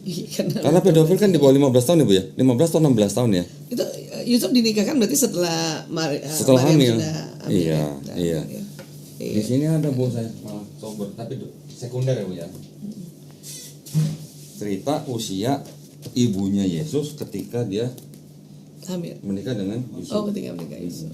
Buku Israelia. Nah, ini sama Kristen memang tidak diterima. Ini dianggap sebagai kitab-kitab apokrifa. Tetapi apokrifa itu dulunya artinya sebenarnya bukan palsu. Dulunya itu artinya dirahasiakan. Belakangan oleh apologet Kristen dikatakan bahwa apokrifa itu palsu karena tidak jelas siapa yang menulis gitu. Sedangkan di dalam 4 Gospel sendiri, ini juga sebenarnya tidak jelas siapa yang menulis, semuanya anonim. Oh, iya. Jadi sebenarnya sama-sama anonim. Anonim. Cuman yang ini dipilih masuk Bible, yang ini enggak gitu aja. Dan ceritanya ini memang bertolak belakang dengan ini. Tapi ada yang membukukan jadinya. Ini tetap ada yang membukukan, ada yang mencatat, tetap malah bahkan diterjemahkan. Iya. Ini usianya Maria ibunya Yesus tuh, Bu, di atas. 12 years ya.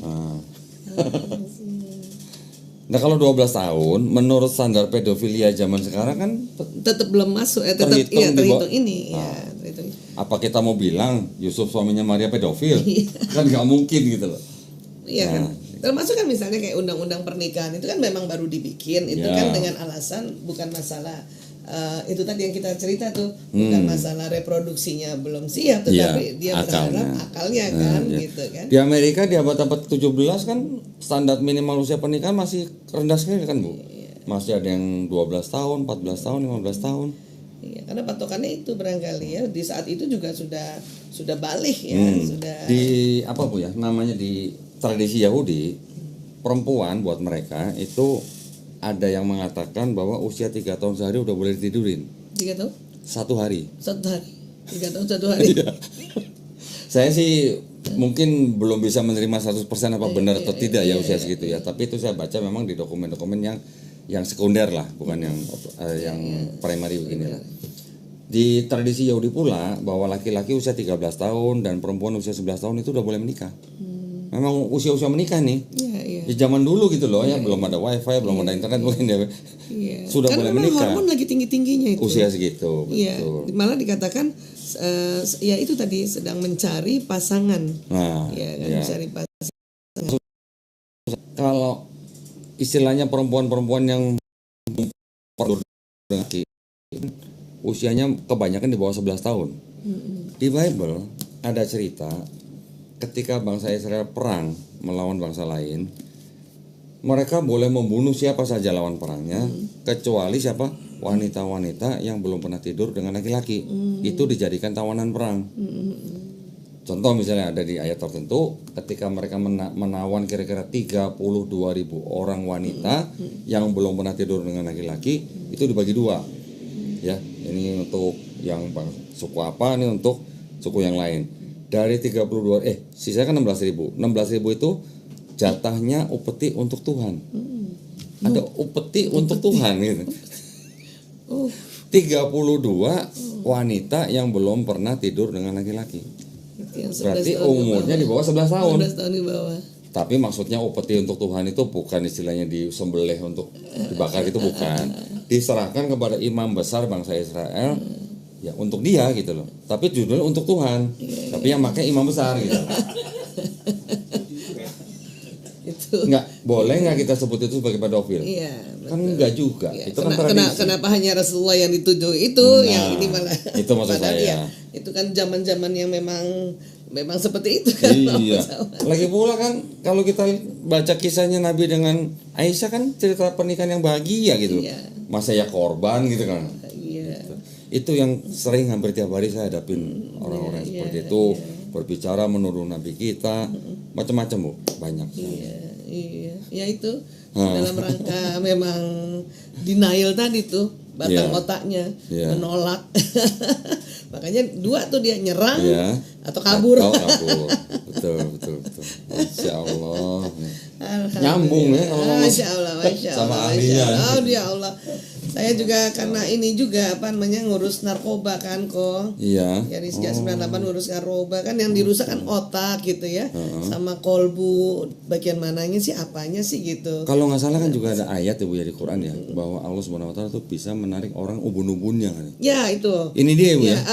Lain lagi nanti jadi unik juga itu. Ya. Jadi saya sempat bikin satu ini ya. Jadi di bagian otak nih nanti di sini nih kan ubun-ubun nih. Ubun-ubun. Nanti di daerah sinilah sini ya situ ya. Apa namanya? Di bawahnya itu ternyata kalau kita belajar ilmu otak, jadi apabila kita berbohong, Nah itu yang mau saya tanya. ya, Iya benar. apabila ya Ternyata di situ. tersimpannya di situ. Oh. Makanya kalau dilihat di grafik itu yang aktifnya paling tinggi yang daerah situ ketika dia Di bawah berbohong ya. ubun-ubun. Benar. Dikala kita berbohong atau melakukan kekhilafan-kekhilafan yang sengaja di situ. Kalau nggak berhenti, maka nanti itu ditarik kan. Ya, itu juga yang waktu itu kenapa saya mencoba menganalisa ya waktu malam-malam kenapa kita sujud gitu kan. Sujud kita punya apa sebenarnya saya ada pernah bikin ini di mana ya waktu kita sujud itu darah yang ke otak. Ya ke otak itu rupanya bukan yang ini ya Lebih lancar ya Bu ya. Darahnya. Darah yang ke otak itu dia tidak boleh gimana gitu ya balikin ya sebentar. Ini bukan maaf ya. Jadi darah yang ke otak itu selain kita ke depan ini kan untuk ilmu nih ceritanya nih. Nah, rupanya banyak juga orang yang berilmu tapi dia tidak bersujud. Kenapa nggak berkah? Ya karena sambungan yang di sini kan waktu kita sujud kan gitu ya. Sambungan yang di sini itu tidak diperkuat lewat diberikan nutrisi, diberikan apa namanya? Oksigen dan sebagainya karena itu yang bawa darah. Jadi ada satu ilmu saya lupa mohon maaf siapa namanya. Pada saat itu dia melihat bahwa kalau kita nggak posisi sujud darah itu tidak sampai ke sini. Tidak sampai ke sini nih. Mana ya saya pernah baca juga kayaknya. Pernah baca. Ya, jadi nggak sampai ke atas kepala, hanya lewat posisi sujud dia sampai ke atas gitu. Nyampe situ gitu ya. Nah, ini di sini. Nah, terus dengan posisi sujud juga darah selain sampai ke sini, itu juga sampai di bawah ubun-ubun. Oke. Jadi bikin orang nggak gampang bohong gitu ya. Untuk membersihkan. Iya. Apabila terlanjur bohong, dia membersihkan di situ atau neuron yang ada di situ, neurotransmitternya diberhentikan untuk tidak terus-terusan berbohong. Oke. Makanya harus bersujud, asal sujudnya tumakninah. Iya. Jangan yang cuma tanggung belum iya. sempet darah ke bawah, jadi kita bisa udah naik gitu. Iya. Maka itulah Allah Subhanahu Wa Taala memerintahkan kita untuk sholat supaya mengingat Allah Subhanahu Wa Taala. Betul. Secara rubiahnya kan kita menghamba kan, secara anatomi faali dan sebagainya itu dia darah balik. Jadi sudah ada salurannya, jadi Allah sudah bikin salurannya ke tempat-tempat di sini, ke sini juga ke sini. Tapi kalau kita posisi duduk ini, berdiri, itu jantung memompa, darah itu hanya sampai batas ini. Tidak ke situ. Ya, hanya bisa ke daerah sini nih, sama di bawah ubun-ubun. Kalau dia sujud, gitu. Makanya. Luar biasa ya. Makanya kan nggak banyak orang mungkin tahu nggak dan sadar ya, bahwa sujud itu memang kita sudah didesain untuk manusia didesain untuk sujud. Kan orang-orang yang misalnya ibadah khususnya tidak sujud itu mencari-cari cara untuk sujud. Makanya ada misalnya gaya sujud, yoga gaya sujud, atau kepengen gimana caranya supaya sujud. Ada negara tertentu kepengen gimana caranya supaya juga sujud. Orang Nepal ada yang jalan terus lonjor, jalan selonjor Iya. sampai ke gunung, ada yang begitu ya ibadahnya. Karena kepengin apa yang ada di otak itu kayak sesuatu yang harus makin kuat lagi dia jalani. Jadi ada orang banyak berilmu tapi tidak bersujud. Jadi ilmu hanya sekedar ilmu, tidak bisa diaplikasikan, nggak bisa dikerjakan. Itulah kita harus sujud supaya kita ngerti nih agama kita, tuntunan kita. Cuman ngerti doang, ya. Kadang kalau diulang jadinya paham, tapi kalau nggak bersujud tidak dilakukan. Jadi banyak orang kan begitu juga kan. Masya Allah, ya benar. Ya jadi harus sujud gitu.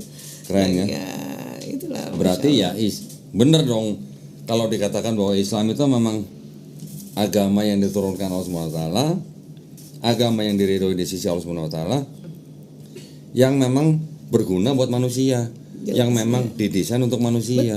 Betul untuk kita. Kan nabi-nabi lain sebelum kita juga sholat kan? Iya. Ada ritual sujudnya, Iya, walaupun mungkin dia bukan 5 Di sini waktu. diceritakan Bu, Nabi Abraham sujud, Iya, sujud. Daud sujud, Iya. Yesus sujud. Iya. Iya. Nah kalau orang sekarang yang nggak mau sholat dan misalnya dia sudah muslim nggak mau sholat itu malas aja dia, Oh, dan malas dia ya. rugi. Iya. Oke, memang dia pintar, dia tahu sebuah ilmu, tapi sulit dikerjakan. Hanya sebagai ilmu saja karena dia tidak bersujud atau masih kurang sujudnya. Kalaupun sudah sujud karena tidak tumak nina, buru-buru, makanya kok kayaknya dia pintar ya. Iya. Tapi kok dia nggak mengerjakan seperti apa yang dia tahu ya? Mungkin bisa jadi sujudnya begitu saja gitu. Oke, ya. iya. Patok Iya, ayam, gitu. patok ayam. Ya. Kalau itu memang oke lah, misalnya dikerjakan oleh anak remaja, ya kita berharap untuk diingatkan lagi untuk tumak nina, ya karena berharap di satu waktu umurnya ya sudah mulai meningkat ya punya sholatnya. Ya, jadi jelas tuh ya, sujud itu gunanya bukan buat orang lain, bukan untuk Allah Subhanahu Wa Taala, Ya, tapi buat kita sendiri ya. Untuk kita. Ya. Sebab banyak orang kan merasa bahwa sholat itu bukan untuk kita kan, Beban ya. jadinya. Dan memang sudah banyak banget ya, cara duduk saja menekan jempol Ya. kaki begini itu sudah Ya. diteliti banyak orang bahwa Apa ada namanya Bu? kaitannya ya, duduk Menindih syahadat. telapak kaki kiri dengan tulang kering kaki kanan, udah seperti orang refleksi ya Bu. Iya betul. Menekan Iya, titik-titik betul. tertentu ya. Semuanya ada ya di seperti itu. Iya. Nah kalau kemarin saya memang tertariknya tentang darah yang mengalir ke Otak. dengan posisi sujud gitu kan. Makanya itulah mengapa banyak juga orang-orang yang senang belajar tapi dia cuma tahu doang. Iya. Ya tidak menjalankannya gitu. Iya. Ya debat oke lah dia, tapi dia nggak ngejalaninnya karena mungkin dia belum bersujud gitu. Iya. Atau sujudnya kurang. Saya paling paling terkesan sama Dokter Esa tuh ketika ngomongin orang laki-laki sehari ngomong berapa kata gitu. 7.000 kata. Perempuan berapa kata gitu. Itu Mau dibahas nih Yan? itu kan penelitiannya di Institut Psikiatri London Oh, oke. tahun 99 itu. Ya. Jadi lucu tuh. Ilmuwan aja kaget. Memang secara perilaku para ilmuwan ngerti lah perempuan banyak bicara. Iya, Tapi waktu diteliti dan ternyata lokasi bahasanya perempuan itu ada di kedua belah otak, kiri dan kanan. Oh. Laki-laki cuman sebelah. Itu ilmuwan tuh sampai dia teriak dan ketawa gitu. Oh gitu. Ternyata Tuhan yang bikin ini. Masya Allah. Jadi laki-laki cuma di sini nih lokasi ini otak kiri belakang bicara mengatur Perempuan bahasa kanan kiri. perempuan kanan kiri. Oh pantesan cerewet ya Bu? Iya. Enggak Cerewet salah ya. cerewet efek samping. Oh cerewet efek Efek samping. samping. Dari itu tadi setelah dihitung kan dihitung. Iya. Jadi laki-laki katanya perharinya 7.000 kata, terdiri dari kata-kata dan gerakan, perempuan 20.000. Tapi saya mau nanya nih, Dok. Kalau perempuan cerewet memang sudah fitrahnya, ya. Kalau laki-laki bagusan yang banyak ngomong apa yang diem, Bu? Jadi tergantung ada watak juga. Jadi ada laki-laki yang watak pembicara. Itu nggak 7.000 itu 9.000. Oke. Oh nggak sampai 10.000 ya? Nggak sampai juga. Itu. Tapi tetap akan sampai di rumah udah capek banget. Oh, sebenarnya Koko nih kan sebagai narasumber dari pagi sampai maghrib ngomong terus nih. Betul. Dan malam hari udah nggak bisa ngomong. Tinggal kalau istrinya ngomong cuma iya. Jadi jarang ngobrol sekarang. Iya, karena memang laki-laki sebagai misalnya yang watak pembicara, kemudian Allah perintah untuk sebagai narasumber atau pembawa berita dan sebagainya, ya itu sudah habis. Sudah habis. Beda kita perempuan. Saya nih ngomong dari pagi sampai malam, tengah malam pun masih bisa ngomong. Masih kenceng, masih banyak, gitu. Nggak berhenti gitu. Iya. Nah makanya yang penting adalah kalau saya ngerti bahwa laki-laki memang sama-sama mungkin pagi hari sampai maghrib dia bicara sama misalnya guru, saya suka bilang gini, guru laki sama guru perempuan sama-sama bisa ngomong di sekolah, tapi malam hari Pak Guru udah diem, Bu Guru masih ngomong. Yang buat saya sebagai perempuan saya harus ngerti itu, supaya nggak baper. Supaya saya nggak langsung merasa gini sama suami saya, lo kalau sama orang lain aja ngomong. Ya tadi siang udah habis. Iya karena siang kan, sama gue lo nggak ngomong kan gitu. Nah, padahal sebetulnya bukan suami nggak mau ngomong, ketemunya malam. Oh iya udah habis ya Bu ya. Makanya kalau misalnya mau dengar suami ngomong siang. Atau saya datang ke kantornya. Saya datang ke kantornya, saya ngobrol siang-siang sama dia. Atau ngajak makan siang ya. Iya. Itu terjadi tuh, misalnya saya nih hari Ahad gitu jalan-jalan sama suami sama anak-anak. Itu di luar kita ngomong ya. Misalnya kita pulang habis itu lanjut nonton sampai di rumah jam 8 malam. Sampai di rumah udah diem semua itu. Iya, udah kehabisan stok. Kehabisan stok ya. Anaknya 4 sama satu suami 5. Dia diem sampai di rumah. Dalam hati saya, tadi lo di mobil pada ngomong semua mereka rumah kan. Tapi karena sudah ngerti bahwa sudah malam, stok 7.000 yang 9.000 katanya sudah kotanya sudah habis. Ya udah saya diam aja. Saya aja ngomong. Iya. Karena buat mereka perempuan misalnya malam hari masih ngomong itu menyenangkan. Oh, gitu. Merasa berkuasa gitu. Enggak. Bahwa ibu saya lagi sehat. Sehat fisik dan sehat mental. Benar. Karena laki-laki takut kalau perempuan udah nggak ngomong. Iya sih. Benar. Kalau perempuan udah nggak ngomong berarti dia sudah marah. Iya, suami saya lebih senang, saya lebih baik ngomong aja. Oh ya ngomongnya terus gitu ya. Berarti masih sehat. Ngomong terus gitu. Jadi kata iya. Nah, tapi kalau gini gimana Bu? Ya udah, yang istrinya ngomong terus gitu. Tolong dinaikin itu. Tapi suaminya pakai earphone gimana Bu? Nggak apa-apa juga. Oh nggak apa juga. Karena katanya ada penelitian perempuan dalam sehari kalau omongannya kurang dari 16.000 kata tidur malamnya nggak nyenyak. Oh gitu. Jadi kita biar aja ngomong. Tapi perasaannya nggak sampai 16.000 deh. Nah itu jadi cewek harus ngomongin kemana kalau nggak ada temen ngomong sampai malam? Ya mau nggak mau kita ini one day one juice. Ngajar, nulis. Ya memang nulis. Berarti memang udah didesain begitu ya. Gitu, iya. Tiana memang bukan tipe pembicara, tipe pemikir beliau. Dia banyak ngomong di pikiran. Mikir belanja apa Bu? Sama kita ya. Normal, masih normal. Nah, karena di penelitian juga tuh kok. Di otak kanan. Ada penelitian Bu. Itu makanya keren tuh penelitian tentang otak laki-laki perempuan itu. Jadi wanita juga fitrahnya belanja. Memang di program sini. Ya, di bagian kanan otak perempuan, kalau laki-laki yang besar adalah sport and games, perempuan belanja. Jadi itu spotnya wanita memang belanja. Iya. Kan kalau ke mall nih, ya Bu ya, ke mall. Dia mau tawaf berapa kali, kita mah nunggu dia mendingan dulu. Kalau di mall kan kayak orang tawaf ya banyak begini. Muterin mall nggak kelar-kelar gitu. Atau suami-suami kalau di mall, istrinya tambah dipeluk erat supaya nggak masuk jalan. Oh enggak, kalau saya biarin aja Bu. Tapi kan saya tahu saldonya. Iya. Suami saya juga gitu. Nah, dan kalau mau ajak belanja laki-laki, misalnya laki-laki mau dibelikan baju atau anak laki belikan baju, itu harus di 20 menit pertama. Supaya laki-laki nggak bete dulu lagi. Oh gitu. Ya. Pas sudah dapat dia udah selesai. Memang setelah itu kalau kita masih mau belanja, biarkan mereka duduk di satu tempat. Iya, kita aja jalan. Gitu. Karena kalau enggak udah banyak rewel nih bawel. Kapan pulangnya? Kok bener sih Dok? Kok bener sih? Suami saya juga gitu. Berarti itu kan anggukan universal. Kebongkar semua jadinya. Karena laki-laki senang belanja laki-laki, tapi bukan dia yang jalan. Dia di satu tempat. Nanti ininya salesnya yang jalan. Saya senang belanja online aja Bu. Nah, makanya nggak capek-capek jadi. Iya, nggak jalan kan. Kalau kita nggak puas tuh kalau cuma online. Saya nggak puas online. Milihnya cuma di situ jadi pegang. Apalagi kalau beda harga ya. Waduh, beda goceng aja di Uber ya. Itu sama adik ipar saya tuh. Beda Jalan goceng gitu. dikejar.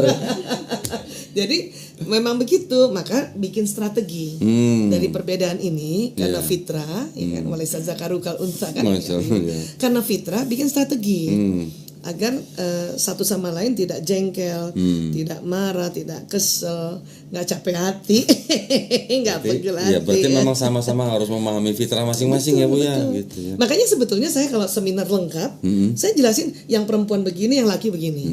Kalau nonton di TikTok mah dipotong-potong. Dipotong-potong. Yang motong bapak-bapak. Makanya yang dipotong yang untuk dia kepentingan dia. Oh gitu. Pantesan. Makanya kan banyak tuh orang bilang, Bu Aisyah kok yang dibela laki? Enggak ngebela laki, coba ikut seminar yang lengkap. Ternyata ada yang motong. Iya. Dan TikTok itu bukan dari kami loh. Iya. Dia biasa bapak-bapak, nih gue potong yang laki aja. Supaya istri-istri langsung tuh kata dokter Aisyah, kan gitu kan jadinya kata dokter Aisyah. Iya benar. Saya selalu hadir di antara suami istri. Asik. Saya Bu praktekin. Oh, dia juga motong tuh Bu. Praktekin kasih ke istri. Jadi sebetulnya kalau dua-duanya udah tahu, tambah mesra. Saya sama-sama tambah mesra, ya. Alhamdulillah. Karena kalau dulu, aduh kesel banget. Iya. Marahnya gara-gara itu. Tuh ya, jadi kalau ke mall udah tahu kalau kita nunggu di luar. Udah emang paham begitu aja. Gitu ya, iya. Malah kita jadi enak. Tenang. Nggak ribet. Yang penting sini mana kartunya. Awal ada duit ya. Kartu kasih, pinnya ganti gitu. Catat Bu Yana, catat. Iya ini adik saya aja dia selalu tuh. Dia biarin istrinya jalan sama saya gitu. Dia duduk ngopi-ngopi. Ya Bener. mikir ya. Udah selesai, udah ayo jalan. Iya. Nggak, itu kalau udah nikah berapa tahun Bu yang begitu Bu? Kalau yang baru-baru setahun kan nggak begitu katanya ya. Sebetulnya sudah mulai kalau baru berapa bulan, cuman Berapa kepaksa bulan aja. hitungannya? Kepaksa aja kan. Nggak enak Oke. hati aja laki-laki kalau dia mau merengut. Oh, berarti terpaksa ya. Iya dong, awal-awalnya gitu. Oke. Karena kalau memang itu kan karena penelitian ini kan uniknya ya nih karena penelitian fitrah, beberapa ilmuwan itu nyaris hampir sama dia punya hasilnya risetnya. Yang di Amerika kah, yang di Australia, di Eropa sama gitu. Masya. Dan ini sebuah pencerahan ya, maksudnya di dalam kita berumah tangga kan harus petunjuk, pakai buku petunjuk ya, selain Al-Quran, Al-Hadis. Nah ini mungkin ijma para ulama sebetulnya, termasuk ilmuwan di situ, risetnya itu. Wah saya merasakan sekali, sehingga saya udah kalau dulu julid banget sama suami, jutek banget. Sekarang dulu sering makan hati, sekarang jarang makan hati, maka HP-nya rendah. Tapi ya namanya ilmu berarti ada manfaatnya juga ya. Jembatan kan? Jembatan untuk iya. perbedaan pulau ini kan? Iya. Suami saya yang bilang, ya coba kamu terangkan juga sama ibu-ibu seluruh Indonesia. Asik. Karena saya mewakili suara hati para suami. Oh gitu ya Bu. Karena banyak laki-laki suka bingung, gue salah apa lagi ya? Iya. Padahal cuma diem doang gitu ya. Masih diomelin juga ya. Kan laki-laki begitu, kalau baru datang, baru sampai kan, selain mukanya rata, dia tetap mau diem dulu. Nggak mau ditanya-tanya kan, kasih makan, kasih minum. Nah, kita kan lain, perempuan justru kalau lagi diem diminta ditanya. Oh. Tapi uniknya waktu ditanya pertama, mama marah, enggak, gitu kan? Iya, selalu gitu bukan tanya kenapa. Maka harus ditanya 3 kali. Itu bohong nggak tuh? Itu sama semuanya. Fitrah Karena juga. perempuan fitrahnya cantik kalau kayak gitu. Oh. Kan ya, mama marah ya? Enggak, cantik tuh. Iya. Tapi katanya ditanya 3 kali. Coba kok Baru. Teh Yana, mama marah ya, terus dia ngomong gini, iya kenapa ya? Hah? Jelek lah kok. Nggak cantik ya Bu ya, nggak cantik. 4 bulan begitu, bulan kelima diganti. Salah lagi. yang kasihan kan yang laki-laki udah di kantor capek, diomelin bos, pulang diomelin lagi gimana? Nah itu perlu belajar aja, karena jadi laki-laki sejak zaman dulu, bahkan laki-laki purba tuh kalau ada habis berburu, dia naik ke batu, kayaknya dia menyaksikan matahari terbenam, padahal enggak. Itu sedang apa? Dia sedang mereview. Tadi bagaimana hasil tangkapannya, terus memplanningkan besok harus ngapain lagi, dan tidak suka perempuan atau istrinya nanya ikutan duduk di situ. Nanti aja, gitu ya? tunggu dia manggil. Saya kan dulu kan kebalik-baliknya gitu, sok-sokan kepengen jadi istri soleha. Nah, suami yang masih kayak gitu kan, masih dia lagi mereview, saya sok-sokan nanya kenapa sih ya, ceritain dong, gitu. Malah disuruh diam. Diam katanya. Itu lagi sakit hati kita. Nah, saya nunggu dipanggil aja. Nah, waktu nunggu dipanggil saya kerjain aja pekerjaan yang lain-lain tanpa harus berprasangka buruk bahwa dia nggak suka sama aku, dia nggak suka pulang ke rumah. Capek deh. Iya, saya ngerjain aja yang lain. Tuh, kalau saya lagi kerja di sini gitu Bu, ada yang malam-malam WA, kapan turun, jam berapa turun gitu. Nah itu kan memang hak kita juga bertanya kan. Hak bertanya. Tapi waktu dijawab cuman nanti gitu nanti itu nggak boleh marah. Tuh. Karena memang stoknya kata laki-laki sedikit kan. Tuh. Atau cuman oka gitu kan. Oka. Oke. Kan kita kan kalau nulis kan banyak ya. Kan lembut gitu ya. Iya, kalau udah selesai. Saya nggak 2 huruf lah, Bu. Saya 3 huruf lah. BTR gitu. Bentar. Nah, dulu tuh aku setiap dijawab oleh suami atau anak-anak dengan cuma satu kata, tuh sakit hati itu. Maksudnya kamu nggak bisa merangkai kata yang baik ya? Merangkai kata, gitu kan? Ya, maksud saya kan begitu. Tapi nggak sanggup mereka. Stoknya nggak ada. Jadi udah dijawab oka sama bentar aja udah syukur. Tapi kalau laki-laki stok katanya paling banyak misalnya 9.000 pembicara. Tapi kalau stok kata untuk menulis juga sama, habis juga Bu. Makanya jadi tergantung. Dari otak atau dari tergantung. Mana? Dalam satu hari itu jam berapa dia kerja, jam berapa dia pakai itu. Ada orang bekerja malam hari, pagi istirahat kan belum dipakai. Ya makanya baru malam ngomong, baru malam nulis, baru malam dan gitu kan. Nah. Seperti apa ya, misalnya saya pernah lihat siapa ya yang malam-malam Tukul. Oh ya. Ya pernah saya diundang dulu banget ya, bukan Empat Mata kan itu malam show-nya kan, live. Ya, saya perhatikan Tukul nggak ngomong itu, sore-sore siang-siang nggak ngomong. Ya paling kalau ketemu kita cuma ketawa aja, gitu. Oh. Dia diam aja. Dia keluarinnya pas malam. Iya, karena apalagi dia menganggap itu sebuah pekerjaan. Makanya dia habis-habisan untuk malam itu walaupun nggak belajar bahwa laki-laki 7.000 atau perempuan itu bawah sadar kan, itu ada di otak kan. Sehingga otak mengatakan ya irit secara nggak sadar. Bawah sadarnya langsung irit lo jadi nggak ngomong sementara yang talent perempuan lain tuh di ruang ganti tuh udah ngomong sana sini, maksudku cuma begini-gini dong gayanya. Gitu aja. Yang Nunung udah ngomong lah, undang. Karena nanti kita stoknya banyak perempuan kan. Gitu. Otomatis dia bawa sadarnya gitu. Nah, kecuali sudah tidur. Oh. Nah, sudah tidur tengah malam bangun, berarti 7.000 katanya udah ada lagi. Riset berarti. Iya, riset. Gitu. Oke. Nah, buat saya yang begitu aja. Perlu kita tahu, habis tahu faham, dan karena kita sujud, tahu bahwa ini ciptaan Allah ya sudah bersyukur dan kita pakai, malah jadi lucu, jadi mesra. Iya benar. Makanya kalau lihat suami udah ngomongnya dikit-dikit, ya Allah laki banget suami gue. Laki banget. Naik motor Ducati. Pakai jaket. Anak motor. Bukan anak motor, anak celup. Ada anak saya, anak ketiga saya itu lucu banget. Dia tuh anak motor, dia ngomong gini. Jadi bapak ibunya motor. Bapak ibunya motor. Kamu.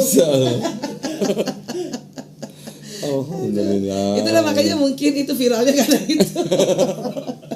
karena sesuai fitrah. Saya juga nggak nyangka loh kok Iya. itu bisa viral karena saya cuman merasa bahwa kenapa ya kita berantem terus ya gitu. Dapat petunjuknya, dapat buku. Tapi alhamdulillah ya, berantem terus, ibu dapat ilmu. Coba nggak dapat ilmunya, banyak yang pisah gara-gara begituan ibu ya. Mereka nggak sadar, Betul. mereka nggak memahami pasangannya, Iya. gitu. Karena nggak ada ilmunya juga ya bu ya. Makanya saya sering kalau seminar-seminar habis acara offline tuh pada foto tuh pada meluk, ada yang nangis, ada yang bilang saya nyaris cerai, tiba-tiba Ya, benar. dapat ini gitu, Benar, benar. nggak jadi, karena saya pikir percuma juga nanti karena dapat laki lagi sama juga. Kalau mending dapat laki, kalau dapat sejenis gimana? Lebih Itu parah bahaya lagi, bu ya. Nah. lebih parah lagi. Sama itu dok, kalau Ya. yang laki-laki makin tua tuh makin ini ya, Hmm. hormon perempuannya makin Makin tua makin jadi. Jadi gini, Udah ketawa duluan. kayak anak denger yang itu. aku denger banget itu gengget banget, oh iya pesan gitu. Jadi mulai 50 kan ke atas. Kan hormon itu di laki-laki ada estrogen juga kan. Tapi memang waktu mudanya tidak sebanyak testosteron. Nah, rupanya nanti sudah 50-an ke atas, testosteron laki-laki kan menurun. Estrogennya tetap ada. Nah, maka mulailah laki-laki seingin tidak lagi seperti dulu yang selalu keluar untuk tinggalkan keluarga untuk jemput nafkah. Sudah mulai kepengen ditemani, ya kan? Terus karena juga mungkin sudah pensiun, 7.000 kata yang biasa di kantor, Iya. ini buat istri seorang. Ya. Jadi kesannya sudah jadi tambah banyak bicara. Ya. Terus seneng ngajar. Oh. Laki-laki di atas 50 atau 55 seneng ngajar. Udah sampai belum kamu? Ya, Hah? Udah sampai belum? dikit lagi. Koroni masih 3. Belum, gue masih 30. 3-4 lari. 34 lari, 30 jalan, 50 lari. Jadi karena dia sudah banyak pengalaman dan kemudian tadi 7.000 katanya sudah nggak habis lagi di kantor, makanya pengen ngajar. Itu kan makanya pensiunan dosen itu kan 60-an kan. Karena justru pas 50 ke atas tuh bagus dia ngajar. Karena dia ingin menyampaikan pengalamannya, kemudian estrogen yang memang untuk senang bicara gitu.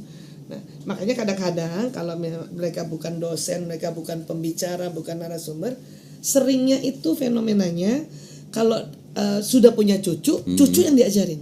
Oke. Makanya kakek-kakek Cari itu pelampiasan ya. Iya, karena mau istrinya diajarin, udah nggak mau, Iya. anaknya udah gede-gede, udah Iya. kan? Istrinya udah biasa, dalam hati istrinya, gue udah tahu. Gitu lagi, itu lagi. Gitu ya. Nah, seperti itu sebetulnya. Jadi ini yang harus kita pahami. Dengan kayak gitu, saya kan suami saya udah 62 ya. Mulai 55 itu memang dikit-dikit mau saya dipanggil, diomong. Oh, diceramain. Saya bilang, iya aja. Iya, walaupun dalam hati gue udah tahu. Misalnya gitu. Maka kadang-kadang saya seneng kalau dia bilang, oh saya dipanggil ini teman-teman sebagai konsultan. Yes, dalam hati saya, yes. Biar keluar tuh Biar dia 7.000-nya tuh. Nggak usah ke saya kan. Nah, karena belum punya cucu. Iya. Kalau udah punya cucu, cucu saya tuh diajarin. Makanya tuh orang-orang hebat itu kalau di biografinya sering cerita tentang kakeknya. Oh iya ya, bener ya. Karena kakek yang ngajarin, bukan nenek. Iya. Karena perempuan ya, umur 50 tahun ke atas lagi jantan-jantannya. Seneng keluar. Gitu ya. Iya, karena estrogennya menurun, testosteron yang ada di diri kami tetap ada. Hormon jantan itu. Anak juga udah besar-besar, udah bisa ditinggalkan. Jadi lagi galak-galaknya itu ya. Iya, lagi senang-senangnya keluar. Sementara suami lagi senang-senangnya ke rumah. Oh, terbalik ya. Makanya harus karena begini fitrahnya, strateginya adalah ya udah. Pantesan sekarang dia sering nge-mall sendirian, Bu. Atau sama teman-temannya gitu. Normal ya, Bu ya. Mas Diana lahir tahun berapa? Itu jawabannya. 79 iya, udah 4 berapa sih? 4 besok 44. Iya. Mau masuk premenopause. Apa estrogen udah mulai menurun. Testosteronnya ada gitu. Jadi ya itu tadi. Alhamdulillah. Iya. Udah tahu kan berarti kan? Sama-sama tahu gitu loh maksudnya. Jadi Tadi ada yang jelasin. ada yang jelasin gitu maksudnya. Iya. Jadi suami saya juga tahu kalau saya nggak bisa ditahan untuk di rumah saja sekarang. Iya, dia tahu bahwa oh ya saya lagi testosteronnya lagi tinggi dan memang estrogennya sudah mulai habis karena sudah mulai menopause, sehingga dia perlu untuk keluar. Ya, karena kalau tetap hanya berdua saja dalam rumah bisa bahaya ya. Bahaya itu. Bisa piring terbang ya. bisa bertengkar. Iya, bisa piring terbang berarti ya. Berarti harus keluar tiap hari. Oh, tiap hari. Nah, tinggal waktu keluarnya itulah saya. Nah, ini pasukan itu. Oh, pasukan. Iya, iya, iya. Nggak sendiri. Iya, iya. Itu pasukannya kalau nggak dijaga anak, adik ipar, adik sendiri, adik sepupu, adik yayasan. Ada yayasan. Panitia itu kalau undang saya dari keluar kota, itu negonya beratnya di situ. Oh, oke. Iya, minimal kami berenam. Oh iya, iya. Berenam. Iya, Tapi kita mencari cara supaya berenam ini ada tugas dan Peran masing-masing. tampil di panggung semua. Oh gitu. Koko biasanya main musik. Oh, sama keren. Rendo. Gibar. Main Terus musik. ya, terus salawatan. Terus Keren, kita keren, biasanya bawa teman-teman yayasan lain untuk misalnya saya habis bicara parenting, saya ceritakan tentang narkoba karena banyak masyarakat nggak tahu ciri-ciri, mereka acting. Mereka yang Ya testifying, ya, testimony. kayak teater atau role play, Oh, oke. tentang tanda-tanda orang pakai cimeng begini, sabu begini. Jadi semuanya jalan.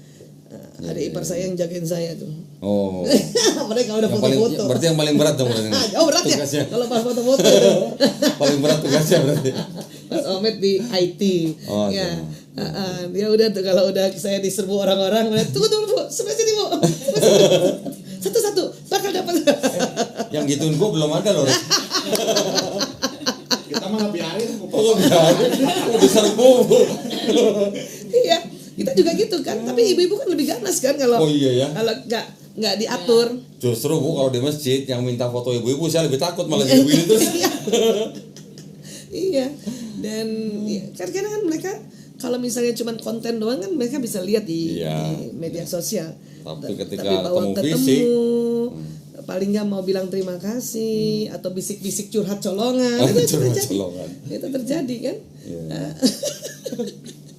Masya Allah. Baik, Masya Allah, Senang banget ya alhamdulillah. bisa ketemu Kak Doni. Saya senang banget ini.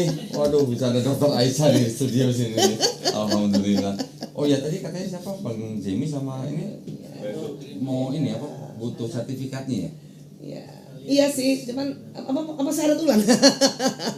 Nama Koko. Menurut Dokter Aisyah Iya. gimana kalau Iya. syarat ulang nggak apa-apa? Iya, iya supaya kami juga kita double karena kan waktu itu di Malaysia kan karena memang saat itu mereka betul-betul mau menjadi mu'alaf dan kita nggak boleh tunda-tunda terlalu lama. Betul, betul. Kami waktu itu ini ulang tahun yayasan kami pas di sana di Malaysia karena kami belajar rehabilitasi itu di Malaysia sebelum ada BNN zaman dulu. Ada guru-guru yang ngajarkan rehabilitasi kami. Saya minta untuk jadi tuntun syahadat. Mereka bilang tapi nggak susah tuh ngurus surat. Memang nggak minta surat. Karena saya tahu bahwa nanti di Indonesia saya akan lagi untuk syahadat. Memang yang betul sih begitu ya. Iya. Namanya kapanpun orang itu mau menjadi Muslim segera. Iya. Kalaupun nanti administrasi segala macam kita urus belakangan gitu. Memang sudah niat gitu. Tapi waktu itu belum tahu kalau mau di Kodondi. Oh gitu. Terus Pokoknya udah kan dadakan kan. Syahadat dulu, Ya, syahadat aja dulu nanti gampang. Karena saya pikir di Al Azhar bisa, karena saya kan memang lulusan sana juga kan, atau di masjid lain gitu. Tapi sampai di Jakarta udah Lihat YouTube. lihat kamu YouTube. bisa tonton Kodondi. Nah, ini ke Kodondi aja nih. Saya bingung malah waktu Meli saya bilang, Dokter Esa mau datang ke sini. Ah serius? Karena nggak percaya loh, saya loh. Tanya dulu Bu, yang mana? Enggak, nanyanya namanya Aisyah pakai Y apa enggak gitu kan saya. Oh, tapi saya tahu orang saya nonton. Nggak pakai iye. Oh iya. Iya. Ya kalau memang mau untuk sertifikat, tolong itu Mas KTP-nya, KTP aja. Pinjam KTP-nya, saya foto, nanti untuk administrasi. Syahadatnya kapan? kebetulan di bulan yang sama Juli. Oh, masih. Jadi udah mau udah Setahun yang lalu. Oh, setahun yang lalu. Tahun yang lalu.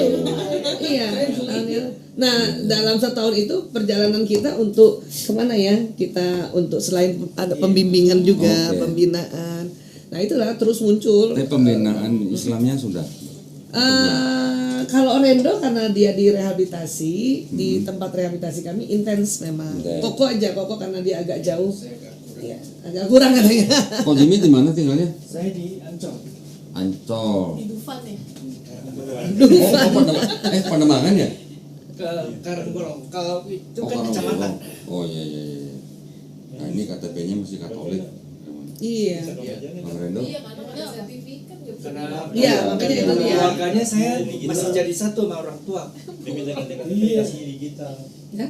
Oh iya saya baru. Iya. Itu kan jadi KTP udah kebaca kan. Ini udah IKTP padahal ya, Iya. seumur hidup. Diganti dikasihnya digital. Iya sekarang digital. Jadi kebetulan tuh Mm-mm. mau ganti Keterangan agama. KTP KTP Iya. juga sekalian. Mas. Iya, iya, iya.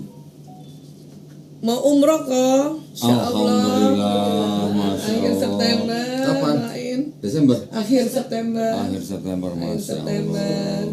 Jadi Kita mau kami seminar Mekah. Ya. Minta izinnya gitu. Semoga dilancarin semuanya. Amin, Amin. amin ya rabbal alamin. Jadi kami ada program umroh adik-adik mantan pecandu. Wes. Jadi programnya namanya pecandu umroh. Kalau ada mantan pecandu, ada mantan kafir juga ya. Iya lagi. Iya. Ini double.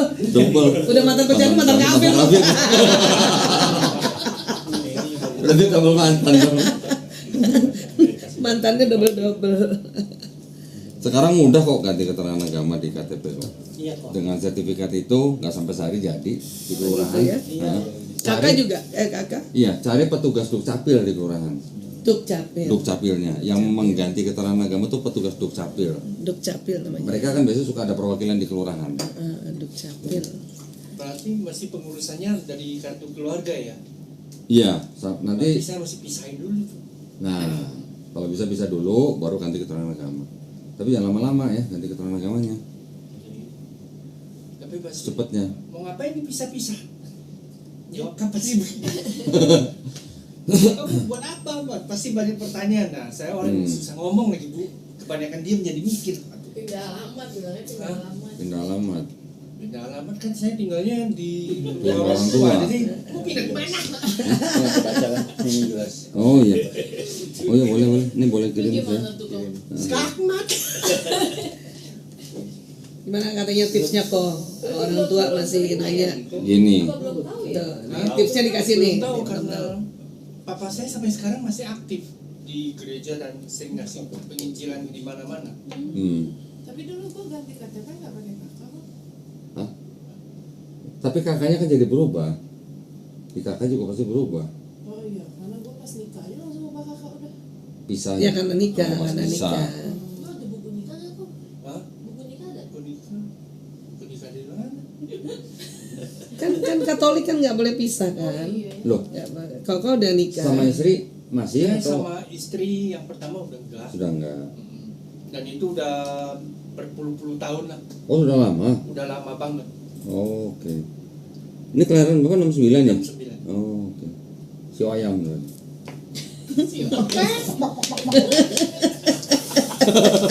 Coba dong tanya, pakai ini berapa tahun? Ada salah itu malah salah. Lu udah sering sharing kok. Oh iya. Setengah dari umur saya. Setengah umur 25 tahun pakai. Dari muda berarti. Ya, Dari umur 25. mulai usia produktif saya, jadi saya produktif makai. Berapa kali masuk penjara? Masuk lapas kok? 6 kali nyaris 7. Yang ketujuh itu karena tes urin positif dan nggak ada barang bukti, jadi dimasukin ke rehab. Ketemulah sama Oh. ibu. Hilang. Jalannya ini Kalau ya. enggak, waduh, Itu panjang udah lagi jalannya. aja hukuman. Kacau nih. Jago bikin sapi kok. Bener nih. Waduh. Dia produksi di sel. Hah? Di dalam lapas. Sampai bikin? Iya. Mereknya apa tuh? Dragon. Bepom nggak Bepom halal nggak? Dapat Bepom nggak itu? Dapat Bepom ya? MUI nggak? MUI halal.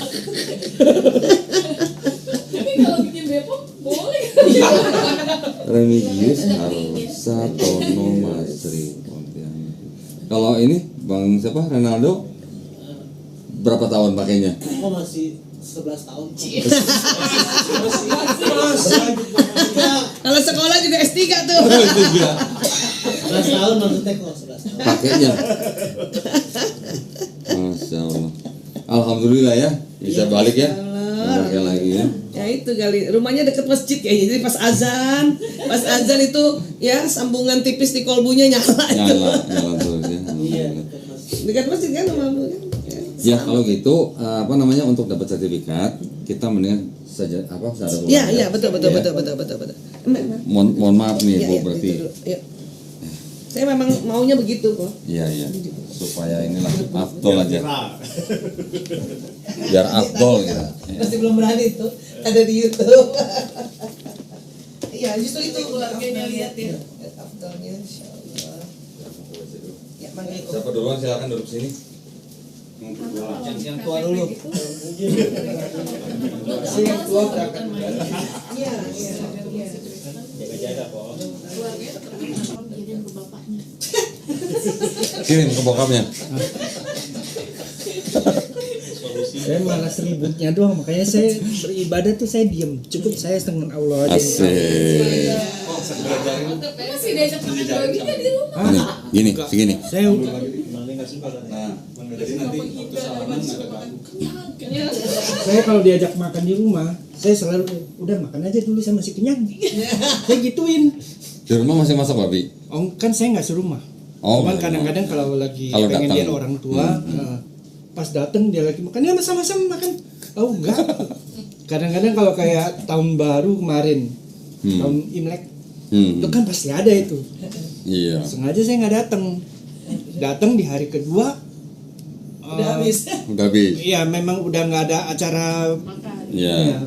Udah pada sibuk segala macam. Yang penting saya coba video call aja. Saya bilang saya lagi ada urusan. Diajak seminar. Pokoknya ngumpet jangan keluar. Handphone jangan diangkat. Seminar di Jeddah. Alhamdulillah. Bismillahirrahmanirrahim. Assalamualaikum warahmatullahi wabarakatuh. Waalaikumsalam. Alhamdulillahirrabbilalamin. Wassalatu wassalamu ala rasulillah. Di depan saya sekarang ada panggilannya siapa nih? Remigius Harsa Tono Masri ya. Panggilannya Kojimi. Alhamdulillah. Kojimi ini menyatakan diri untuk masuk dalam agama Islam ya. Berasal dari agama sebelumnya yaitu Katolik. Tinggal di daerah Jakarta Utara. Nah, sebelumnya seperti biasa ada 3 pertanyaan. Kojimi ini mau masuk agama Islam karena kemauan sendiri atau ada paksaan dari orang lain? Oh, tidak ada, tanpa paksaan. Alhamdulillah. Berarti atas kemauan sendiri ya? Iya. Orang tua kalau tahu kira-kira gimana? Ya selama ini memang saya tutupi dulu karena saat pertama Ya. mereka juga usianya udah tua. Oke. Jadi saya menghindarilah pikir supaya mereka tidak banyak pikiran. Oke, maksud saya gini. Kalaupun sampai nanti Kojimi cari waktu yang tepat untuk ngasih tahu, kalaupun mereka nanti marah, Kojimi masih boleh membantah tapi harus dengan cara yang paling lembut ya. Di Islam kita mengajarkan tetap harus sayang dan hormat kepada orang tua. Kalau sebelum Kojimi menjadi muslim sudah sayang dan hormat kepada orang tua, setelah jadi muslim justru harus lebih sayang dan hormat kepada orang tua ya. Yang ketiga, di dalam Islam kan ada syariat-syariat yang harus dijalankan, yaitu setelah syahadat, sholat, zakat, puasa, dan haji jika mampu. Apakah Kojimi berjanji untuk melaksanakan syariat-syariat tersebut? Insya Allah. Alhamdulillah. Baik, kalau gitu kita jabat tangan, kita mengucapkan 2 kalimat syahadat. Kojimi tolong ikuti saya dalam bahasa Arab, nanti dilanjutkan dengan terjemahan arti bahasa Indonesia ya. Bismillahirrahmanirrahim. Asyhadu alla ilaha illallah wa asyhadu anna Muhammadan Rasulullah. Aku bersaksi tiada Tuhan selain Allah dan aku bersaksi Nabi Muhammad adalah utusan Allah. keputusan Allah. Alhamdulillah saya.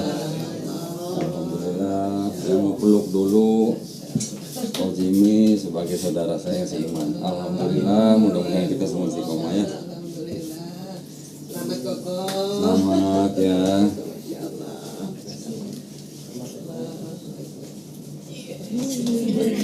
Iya. Ntar habis ini pelukan lagi nih. 2 kali pelukan.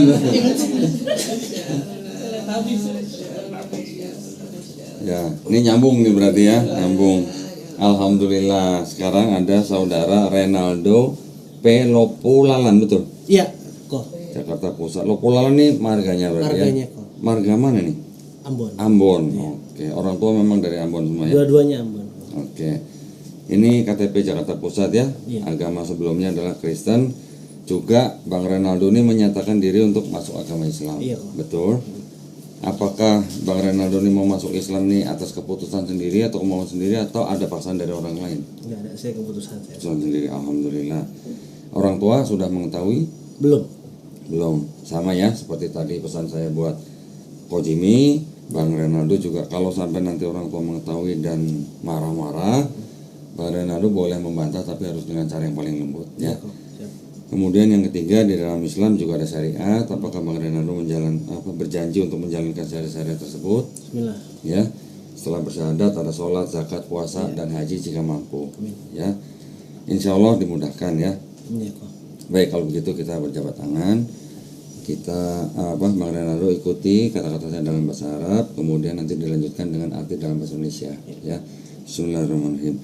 Asyhadu alla ilaha illallah wa asyhadu anna Muhammadan Rasulullah.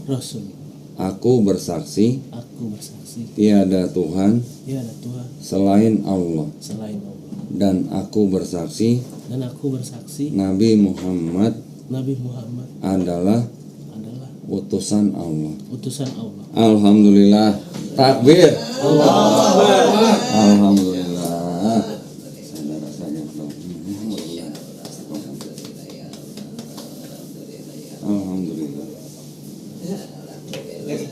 Silakan. Bukan lagi. Iya nih mereka berdua jadinya. Alhamdulillah. Mantap ini, jadi nioronnya double. Alhamdulillah, tebel ya. Saya jadi pakai istilah dokter Aisyah nih, tebel gitu. Alhamdulillah, terima kasih banyak ya. Mudah-mudahan kita semua dijadikan golongan manusia yang mengikuti apa yang sudah diturunkan Allah Subhanahu wa taala melalui Rasulnya. Dan insya Allah kita semua menjadi golongan manusia yang menyaksikan keesaan Allah Subhanahu wa taala ya. Dan insya Allah kita juga dihindarkan dari api neraka ya. Amin ya rabbal alamin. Mudah-mudahan juga Allah Subhanahu wa taala melindungi dan merahmati kita semua ya, dan istiqomah dan insya Allah husnul khotimah. Ya, alhamdulillah, terima kasih banyak atas perhatiannya. Akhir kata, wabillahi taufiq wal hidayah. Wassalamualaikum warahmatullahi wabarakatuh.